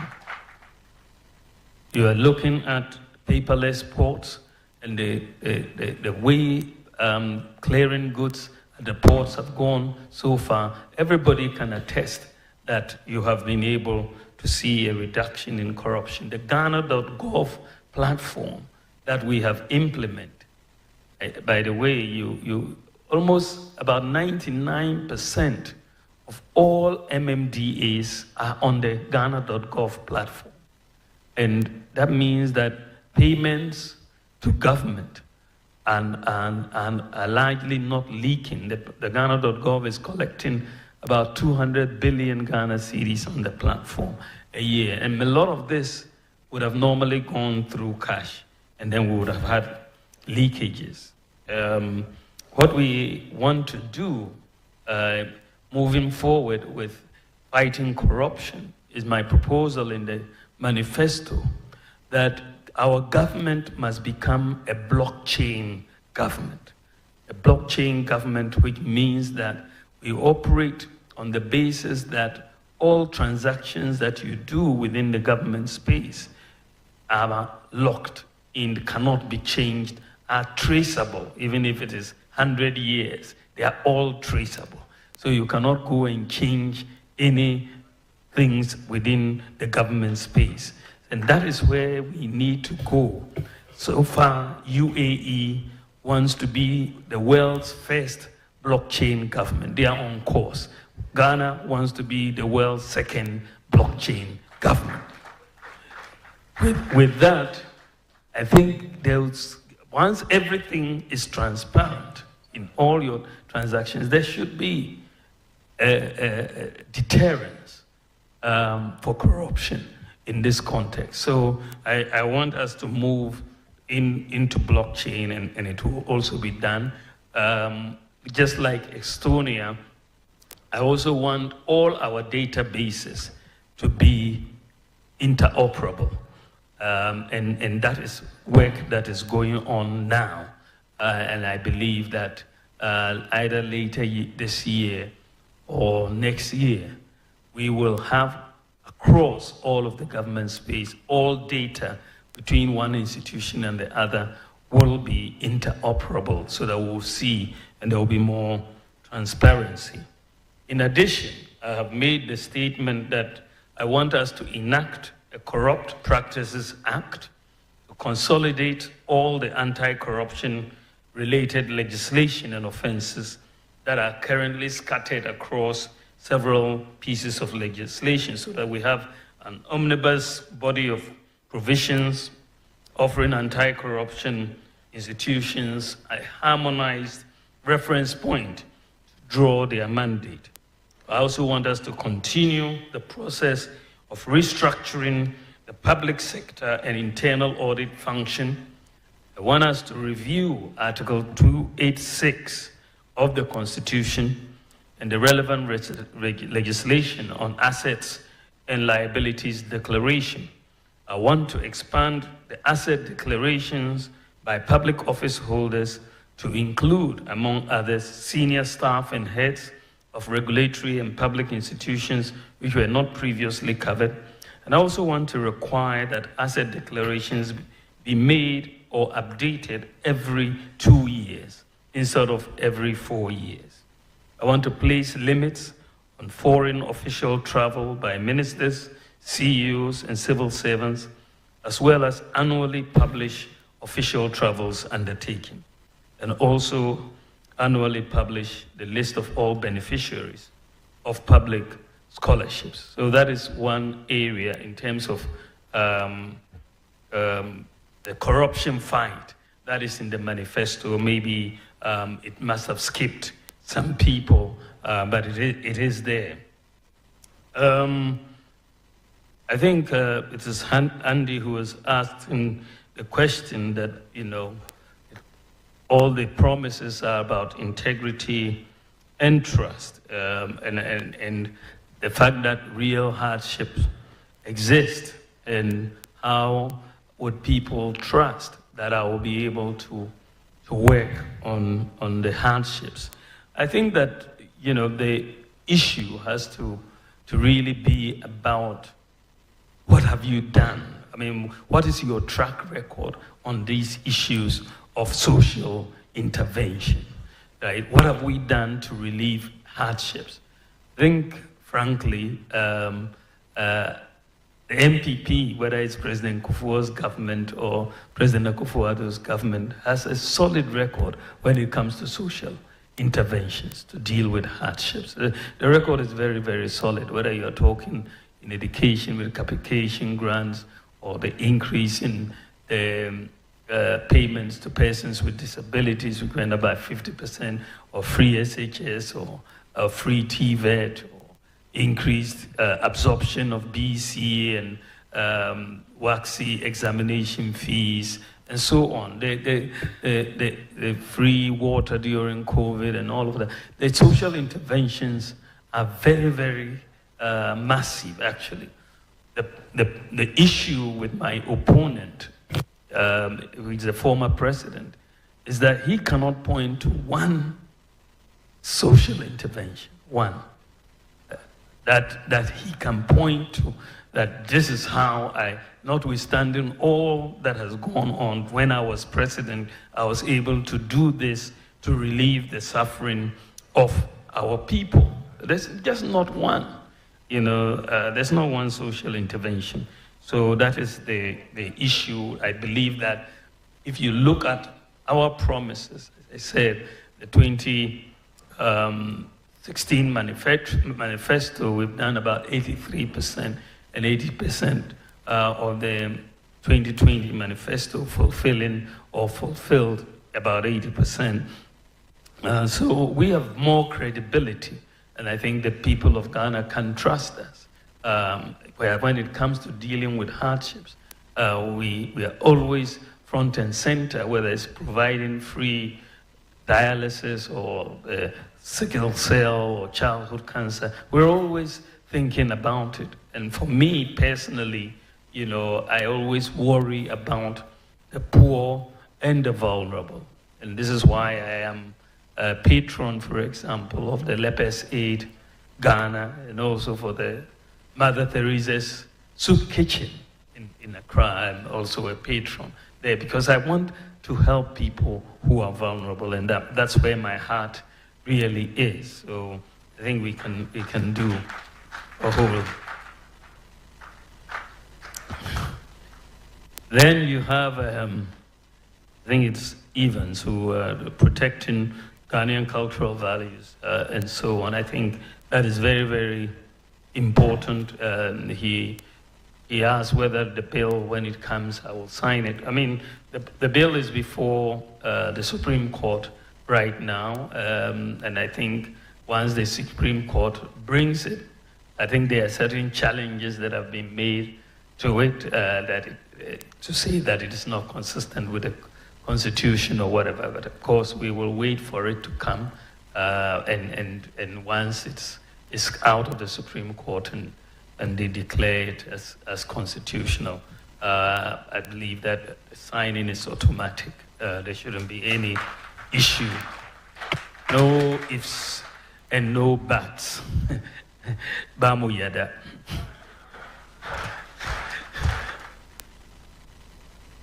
I think that there is the issue of protecting our water bodies. And I think that, first of all, restoration of our forests, we've undertaken to target about 30,000 hectares of degraded areas for reforestation and plantation, and also establishing 1,000-hectare bamboo and rattan plantations annually for watershed protection, and also providing tree seedlings and plantain stackers in the National Reforestation and Plantation Program.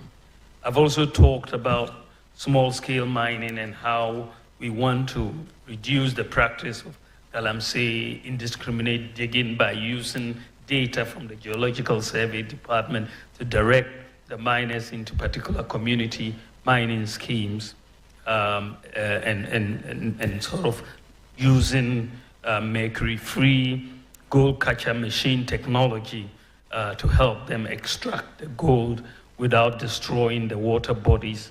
We also want to preserve our water resources by vigorously protecting both the surface and underground sources by enforcing the provisions of the water use regulations, and protecting transborder water sources of the Volta River in particular.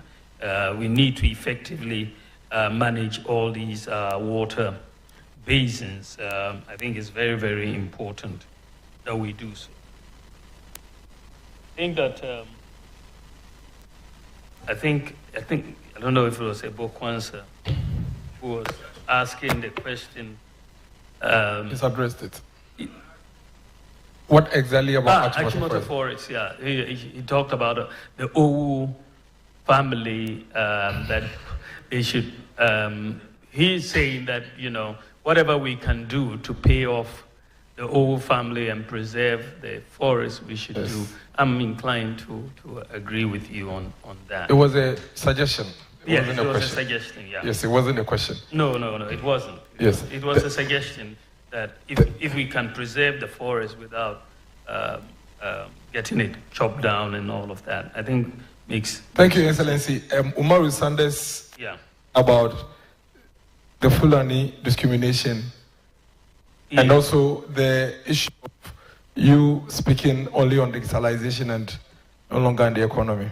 Yeah, I think we're coming to that. Let me see. Yeah, okay, let me take Sanders' question. I wrote it, but I can't seem to see it. But I mean, the issue of my in-laws, my in-laws feeling discriminated against, I will take very strong exception to that.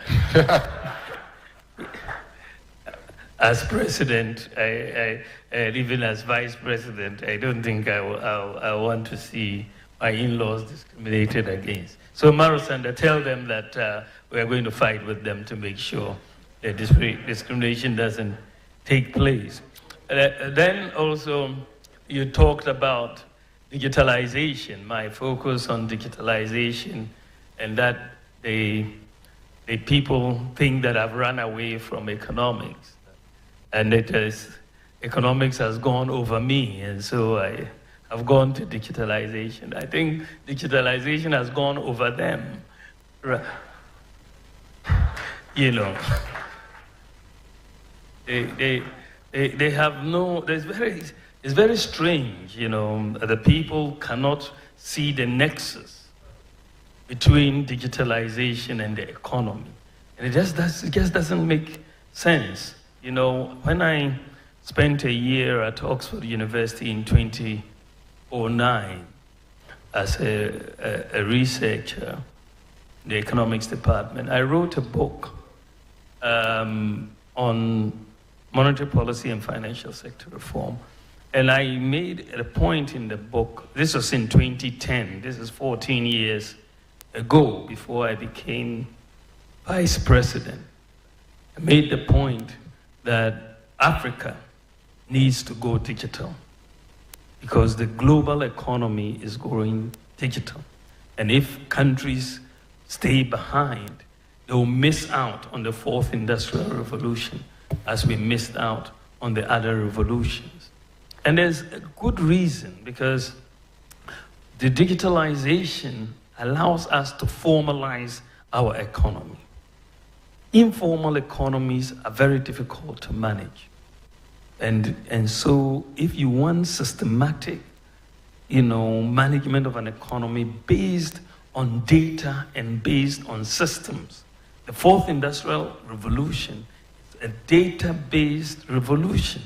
You know, if you have an economy that doesn't have data and systems, you can't do much.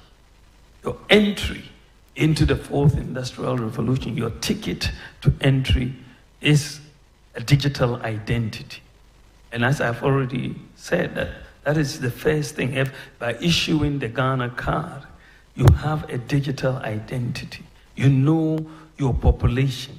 Today, when a child is born in Ghana, right, at the point of weigh-in, they give the child a Ghana card ID as well as a birth certificate ID. We're the first country in Africa to get this done. You're getting these two IDs. So, and in not long, you're going to see NIA is going to go to all the schools and issue all the children with Ghana card IDs. So we will have a complete database, you know, and they've done the pilot, so I expect them to start before the end of this year. You'll have a complete database of the whole country, Everybody is accounted for. If a child is not in school, you will know, because they will not be in the school database, but they would have been born. You know, you can only manage an economy when you have the data on the people, you know, properly. So I think that the digitalization allows us to do so. From independence to 2016, only 4% of our people had tax identification numbers. Only 4%. But by making the Ghana Card ID, that we've been able to solve that problem, and therefore we have 85% in there. How do we get everybody with a bank account? You go through mobile money interoperability. You get the digital framework working. And then suddenly Ghana is the #1 country in terms of financial inclusion. We've been working at this matter since independence. But Ghana is 100% access to financial inclusion. The only country in Africa with 100% access to financial inclusion. We've been, I mean, this is economics. When you talk about financial inclusion, you're talking about economics. Look at the savings that people are making, just staying at home and paying their electricity bill, or renewing their national health insurance, or buying something on the internet or whatever. Just, you know, you're expanding economic possibilities when you move in this direction and so on. So when you are talking about moving away from economics, no, in fact, any economy which doesn't digitalize will be left behind. And so I believe right now, what we are doing right now in Ghana, we are really at the forefront of the digital economy in Africa. We are at the forefront of the digital economy. What we are doing right now, many countries are not able to do. Many countries will take a much longer time to do. I was telling somebody, even in the UK, they don't have digital ID cards. Tony Blair was proposing to Steinmeier that they should move to issue digital IDs. They don't have digital IDs in the United States. They are now talking about doing digital identity in the United States. The EU has asked all their countries to make sure they issue digital IDs by 2030. You know, how do you manage an economy without address systems, addresses? If you go to the UK, US, Canada, and you collapse their address system today, those economies will collapse just because they don't have addresses. We had to address that problem. For 60 years of independence, we didn't have a solution. We were going piecemeal. But by just bringing in the Ghana Post GPS and moving to a digital property address system, Ghana solved that problem just like that. You know, and that has economic repercussions. You know, you look at Ghana.gov, all these people on one platform, look at the efficiency, and so many problems that we've lived with since independence. So many problems since independence. We have been able to solve them because of digitalization. And this is now going to give us the foundation to really grow jobs and the businesses in this country. That is where we are going. So people who don't understand digitalization or need to, you know, think through some of these things. This is where the world is going. And I am just, you know, at the forefront in terms of policy of moving this in this country. And that is why some people don't understand. You know, and then I think Epokwansa was talking about people calling me a liar. And then you go, you know, and that is I said to someone, well, at least I'm not called a murderer as my boss was called, or I'm not called a drug dealer, or even I'm not called government official one.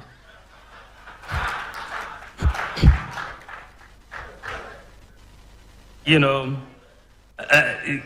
but why do these things arise? Fundamentally, I believe that Ghana can do exactly what is happening in the developed world, in the advanced countries. I believe it is possible for us to leapfrog technology. And for us to do this, we must have this mindset of possibilities. That's why I'm saying it is possible. We are always, timid in trying to do things that are not even done in the advanced countries.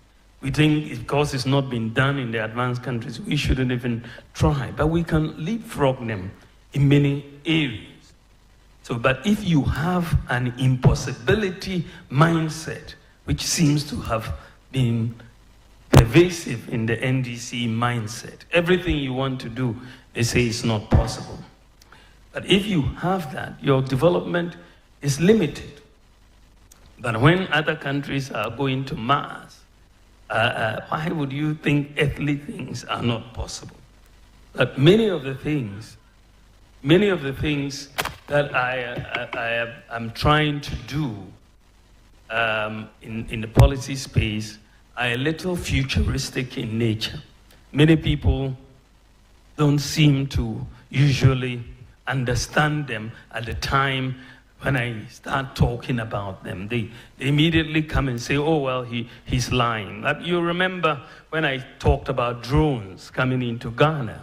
What did they say? That I was lying, that the drones are coming to take pictures of naked women in their bathrooms. I mean, that was the response about drones. And when I said Ghana was the world's largest medical drone delivery service, they said, he's lying, it's not true. When we talked about digital property address system, they said he was lying. This is not this thing. When I said that mobile money interoperability, Ghana was the first in Africa to do mobile money interoperability between bank accounts and the Momo account that we have done. They said I was lying, and then, but usually after they say I'm lying, when I'm proven right, they don't come back to say I was right. When I said that you could use the Ghana card to travel from outside Ghana into Ghana, they said I was lying. Today, people are using it and traveling very easily. When I said we're going to build hostels for Kayaye, they said I was lying. And then we've built the hostels, they've not said anything. When I said we will restore teacher training allowances, they said I was lying. When I talked about the rent advance loans so that people will not have to pay rent advance through the National Rental Assistance Scheme, they said I was lying. Free SHS, when we talked about it, they said it was 419. Agenda 111, when I mooted this idea about Agenda 111 and we announced it, they said it was a lie, it was not feasible. The digital, the Zongo Development Fund similarly, and when I talked about credit scoring, was not in existence. It wasn't seen as true, So there's a pattern that is going on, but I have to thank Joy FM. In June 2023, Joy FM did a report together with the African Academy for Open Source Investigations.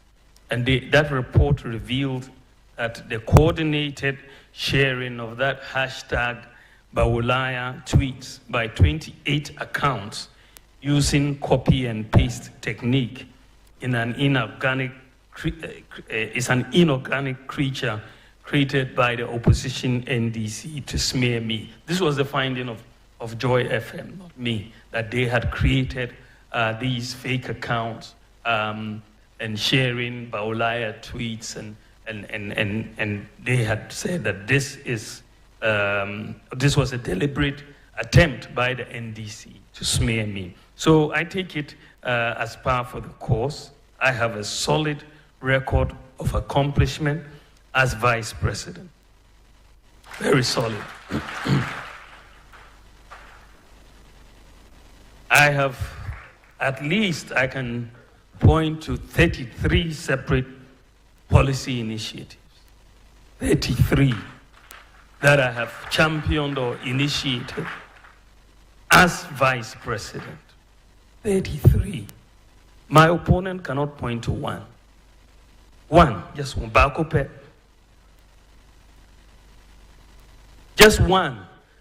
One single policy initiative as a vice president. One. He can't. I mean, if you are serious about solving the problems of this country, at least you must think of something. You must think of something. You cannot just be eating and going to sleep every day. You must think of something. You must be policy-oriented. I mean, we are put into public office to solve problems. You cannot be there as MP, as minister, as vice president, as president, and you don't have a policy initiative. Just one. I mean, you need your leaders to be problem solvers. So you must have thought through problems and come up with initiatives to solve the problems. I can talk about 33 different policy initiatives. My opponent cannot talk of one, and he wants to be given the mandate.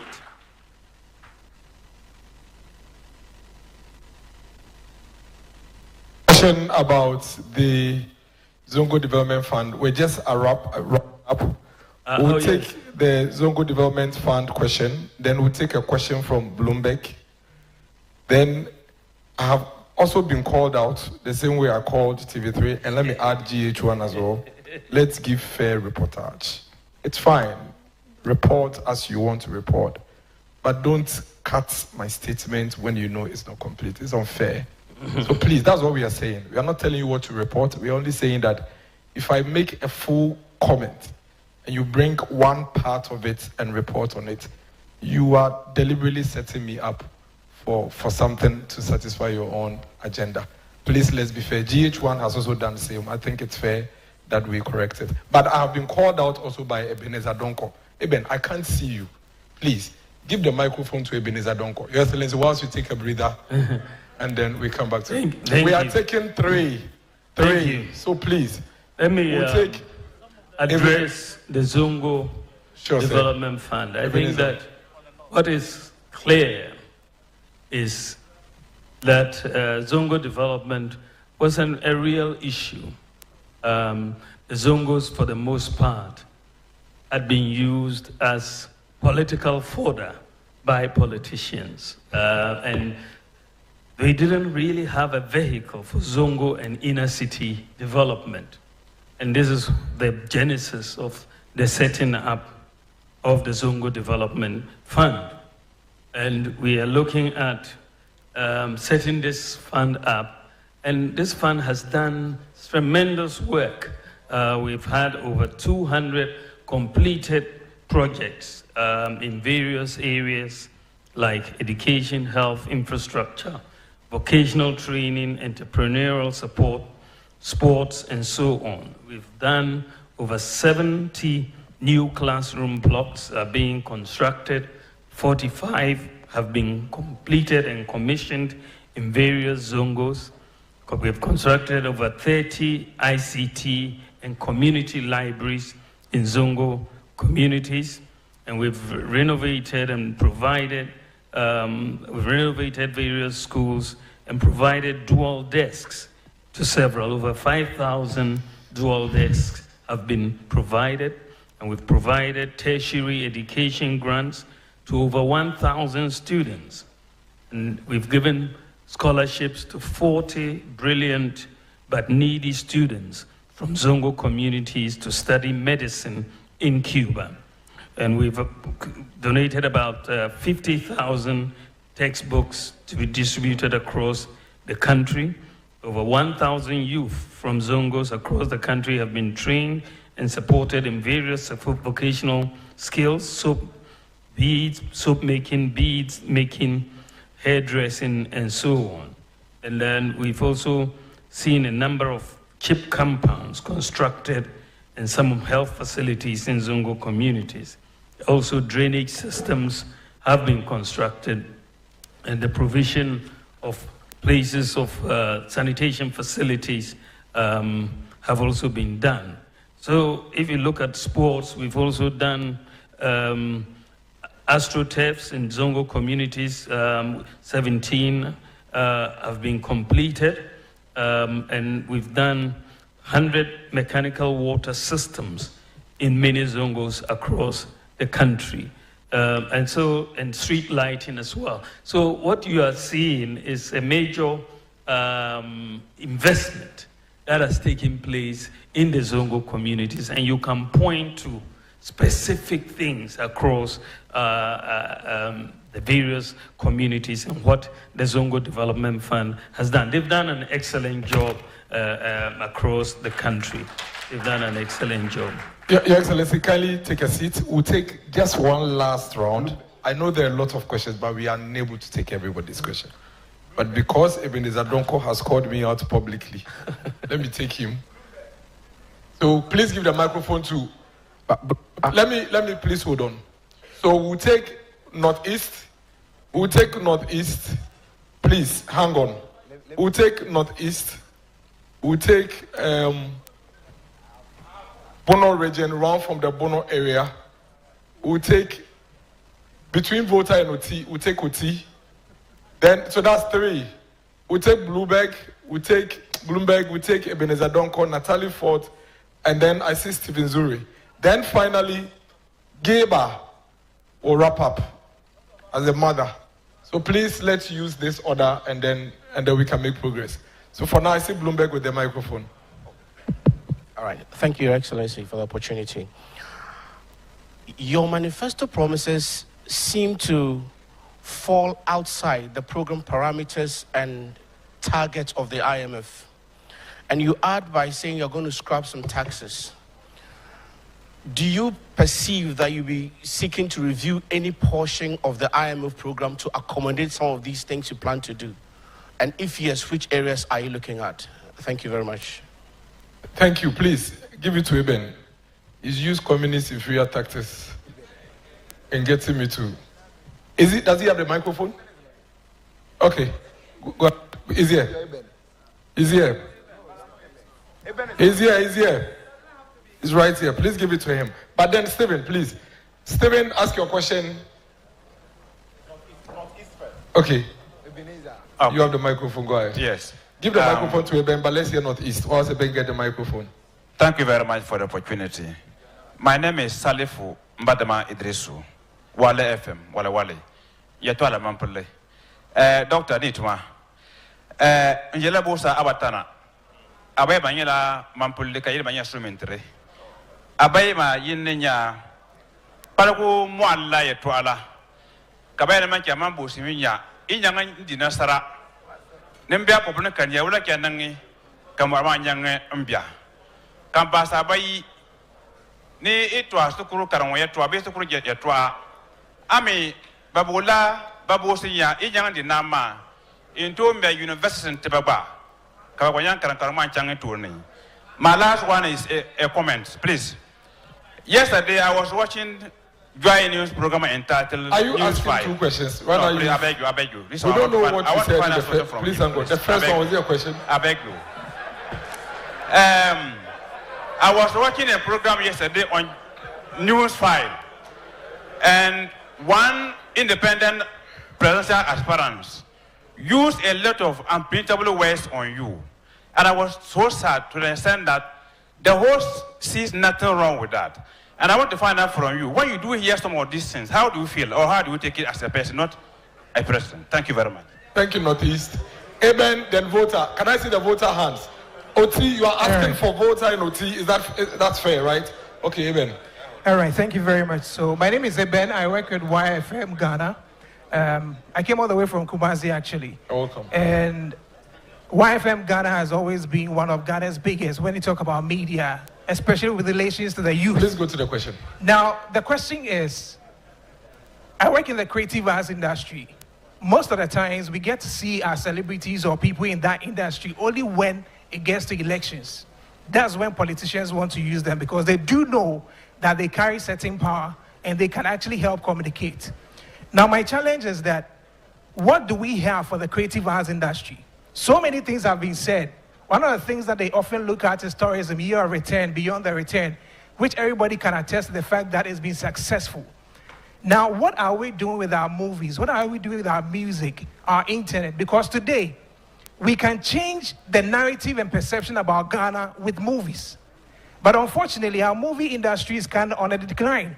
When you talk about actors and actresses, we get to hear of them when they're on their sick beds. There's nothing for them. Any kind of pension scheme, any kind of thing for them. What do we have for the creative arts industry? Since we hold a huge power to actually change the narratives of this country, and the creative arts industry also gets to employ thousands of people from tourism. Look at all the tourism sectors across the country. I remember speaking to one of the tourism sector ministers about... Please wrap up, Evan. Sure. You get to some point. So my question is that what do we have for the creative arts industry? It shouldn't just be what we say. What are practicable steps we have for the creative arts industry? Thank you, Eben. Please give the microphone to OT Region. Yeah, thank you very much. My name is Baba Adam Sadiq.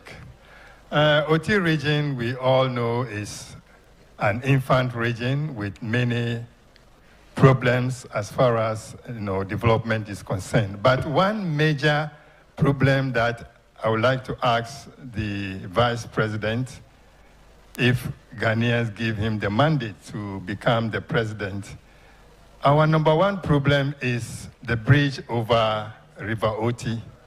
We all know that Oti is one of the food baskets in the country, and we also know that that road is an important road for motorists from the northern region coming down to the south and the vice versa. But the problem is government had promised the people of Oti, after we've been given the region, that a bridge will be constructed over River Oti. And since then, nothing has been done, or we've heard nothing. Now, when you are given the mandate to become the president, what would you do? What will you do for the people of Oti? Paul Adum Ochre, then Yakunama will come, and then we are done. Hello. Miracles, do I have the floor? Yes, Paul. Thank you very much. Good evening, Mr. Vice President and colleague journalists. I think we're having a very interesting time. Mr. Vice President, I covered the NPP presidential primaries in 1998. I covered election 2000. I covered the NDC contest for election 2004, the one between Mills and Kwesi Botwe. I covered election 2004, 2008, 12, 16, 20.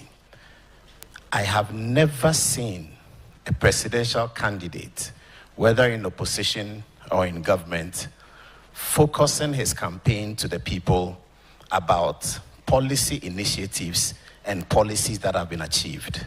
I also covered the UK election in 2001 for Tony Blair, and I covered also the UK election in 2019. You will find in those places that they were always articulating policy, what can be done, what can be solved.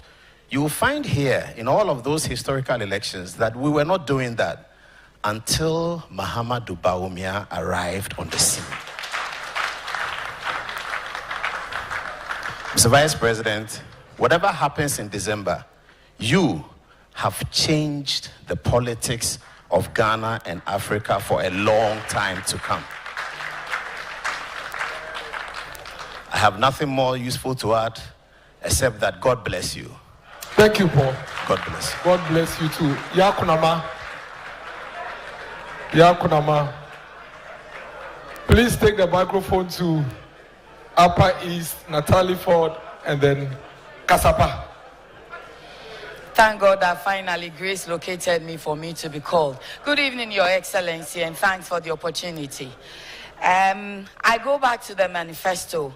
You proposed a number of new tax regimes. You talked about Ghana's ports being competitive to that of Togo. We know Togo is mainly duty-free. is Ghana Ports going to be duty-free? And if you do that, coupled with the number of taxes and levies you intend to abolish, then there will be shortfall in revenue, which we know that the budget we draw year by year is highly dependent on loans and donor support. So if there are shortfalls in revenue, how are you going to make up, and how will you fund all these lofty promises? Thank you. Thank you, Yakurama. Upper East, please, and then Bono. Please, Upper East, go ahead. Straight to the question, please. Good evening, Vice President. In 2019, you accompanied the President to Tanting, widely known as Talisi District, to cut salt for the construction of the Kolgo multipurpose dam. Years down the line, nothing has happened. I mean, nothing substantial has happened. What has been done is that $11.9 million have been paid for some. For some, it is no work done. Now, I want to ask your understanding of what that money was used for, and if you think it is prudent use of the taxpayers' money. You've also said that you're going to ensure that it is constructed. We know in 2019, when the salt was cut, it was estimated to cost nearly $1 billion. Please, your question. Nearly $1 billion. Now it is 2024. It is not going to cost the same. We know things have changed. What is the estimated cost now? And the last one. No, you have only one question. Please give to Natalie Ford. Natalie Ford, then Kasapa.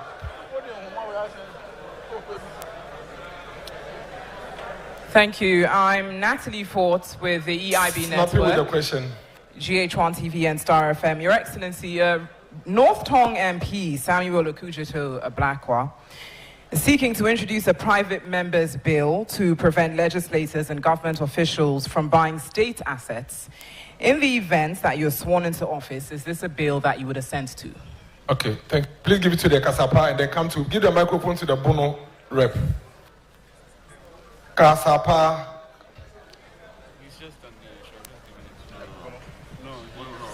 Mr. Vice President, Mpacho Memowajo, Medin the Efia Pokia, Ago TV, Kasapa FM. Mepacho Bosume Yashase, and I can say, Nyameya Wadom now Bedimam Penia. I drive a 4-line society in 2 years. Sabio Kafacha, who Nyansa be a woman to the Beko 10 years. Yashay petrol ya yato ewo my monsua. Taxes are who do be brain a guguso. Spare parts are who do a driver for ye tonso. A ya network as I the guso. Adentina. Won ye taxes in the good petrol, no so no emanema form. Now, so spare passer, ne boya de no so no. Duties are what we did as want to so Emma Munya free. And that's what I'm hanging here, one dance Sebia. You barely 10 years because according to DVL, no 1 more year checkups at the mom every year, 2 years. Said they by your own nim dear any suya womb. Argentina taxes in the Google petrol so spare parts so yen free hall dance at the back 10 years. Medicine. Question I ask you know. A driver's license 10 years and I said yeah. Bono region, please. Bono region, please give the microphone to the Bono. Yeah, Bono is here. Bono is okay. Yeah. And my name is give to Kwabena Nika from Moonlight FM, Sunyani. Your Excellency, the last time you were in Sunyani, I presented your book to you, and I told you I'm still eagerly waiting to sit you down and do an academic discourse on it. I think those who introduced you into the Ghanaian politics didn't do you well by actually letting us know what you stand for as far as your economic wizkidship is concerned. So let's do this when next you come to Sunyani. But I bring you greetings from Sunyani, and my people say I should ask you, everything that every government begins in Sunyani stalls halfway.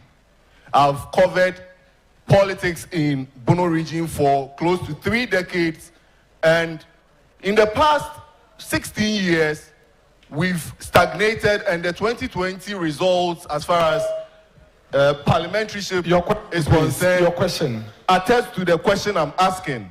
Now, please, I'm asking my question. Now, the question is, has Bono wronged governments? Is there any animosity between local governance and national government? Because our people are crying for you. You cut short for a major road which has stalled since you know. Thank so you. Have we wrong? So thank you. Your question is well noted. Please, we're done. We're done. We Thank you so have just much. one last one from Stephen, and that's it. Nashoko, Thank please. you so much. My name is Nashoko. In addition to being a journalist, I work in theater production. And I speak for the many of us in the performing arts who have come to realize the potential of theater to enhance job creation and employ a lot of young people. And yet, the state of the National Theatre of Ghana keeps deterring a lot of patrons from attending our performances. And this is a major concern for a lot of thousands actually of young people who rely on theater for their livelihood. So my question is, can we expect to see an urgent resolution of this problem, if possible before December 7th, or at the very least, during your first 100 days in office? Thank you so much. Thank you. At this juncture, no, please.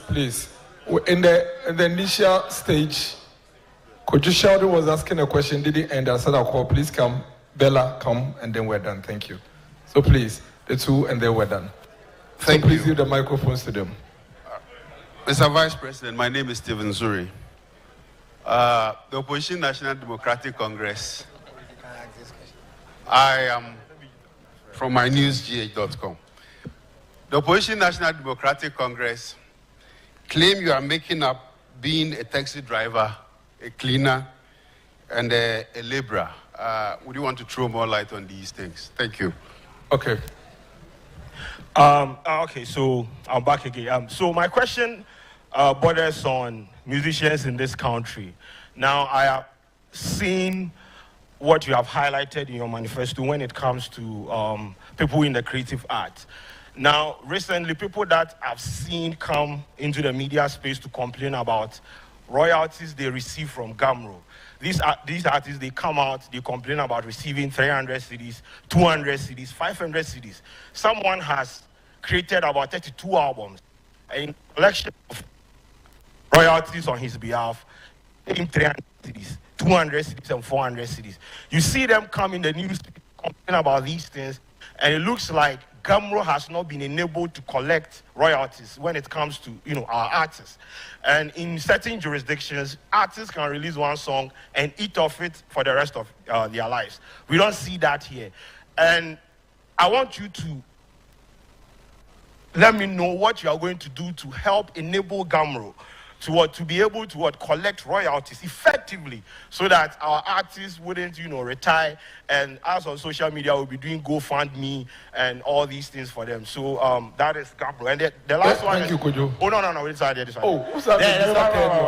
The last one is data issues in this country. I'm sure you have seen what Tech Kencity guys do. We have all added our voice when it comes to how expensive data is in this country. Now, I create people always in the comment section complain about the fact that even the exorbitant amount are paying for not getting value for their money. We have highlighted this on several platforms. We have been interviewed. We have met with the NCA. We have met with key people in positions of power, and nothing is being done about it. Your government, you have not said anything about it. For someone who is a digitalization and agenda, don't you think we need internet to champion some of these things that you are highlighting in your manifesto? Thank you, Kojo. Thank you again for the opportunity, and I'll make this very quick.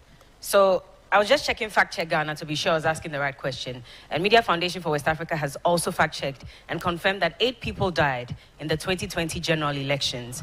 We haven't heard the president make a statement on it in terms of justice or anything for that matter.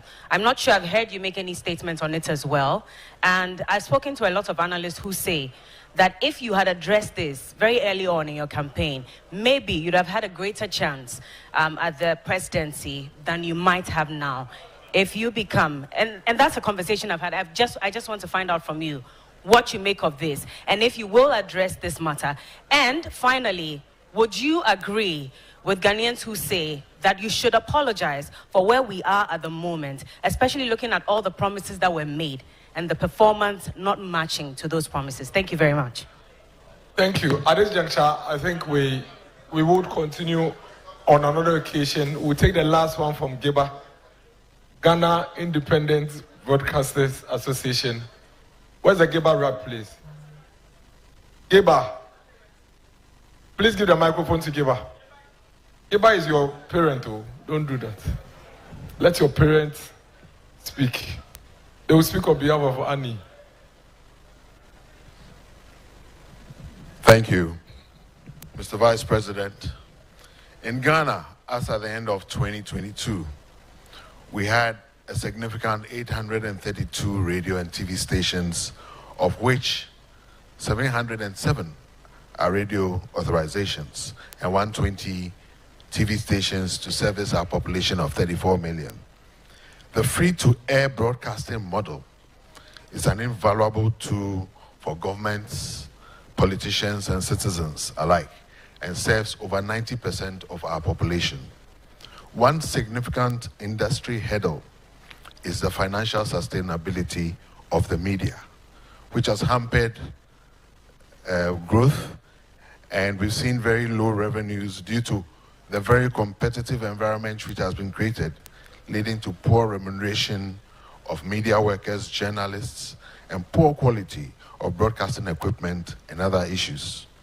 This situation further is exacerbated by a non-media friendly tax regime.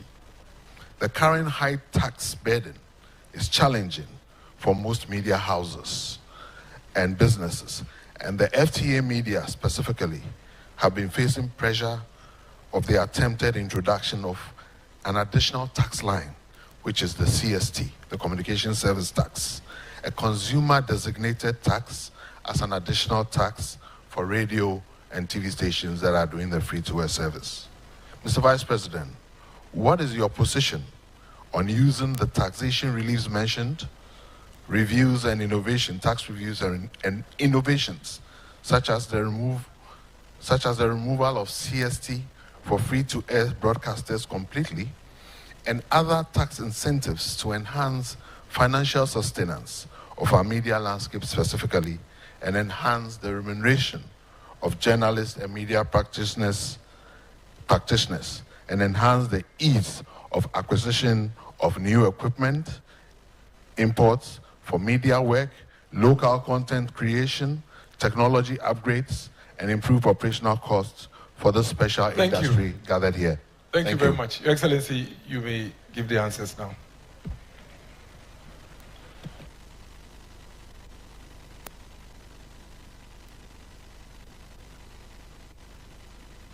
We are timing you at this point. Okay, I'll try to keep it short.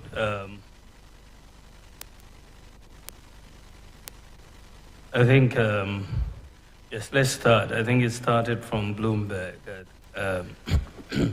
The targets of our fund program vis-a-vis my proposals, especially the scrapping of some taxes and so on. I don't see any inconsistency at all between what I am proposing and the fund program that we are engaged in. If you read my proposals very carefully, I start off by saying that we are going to bring down government expenditure by 3% of GDP. The proposals in terms of the tax cuts I'm proposing will not even come up to zero.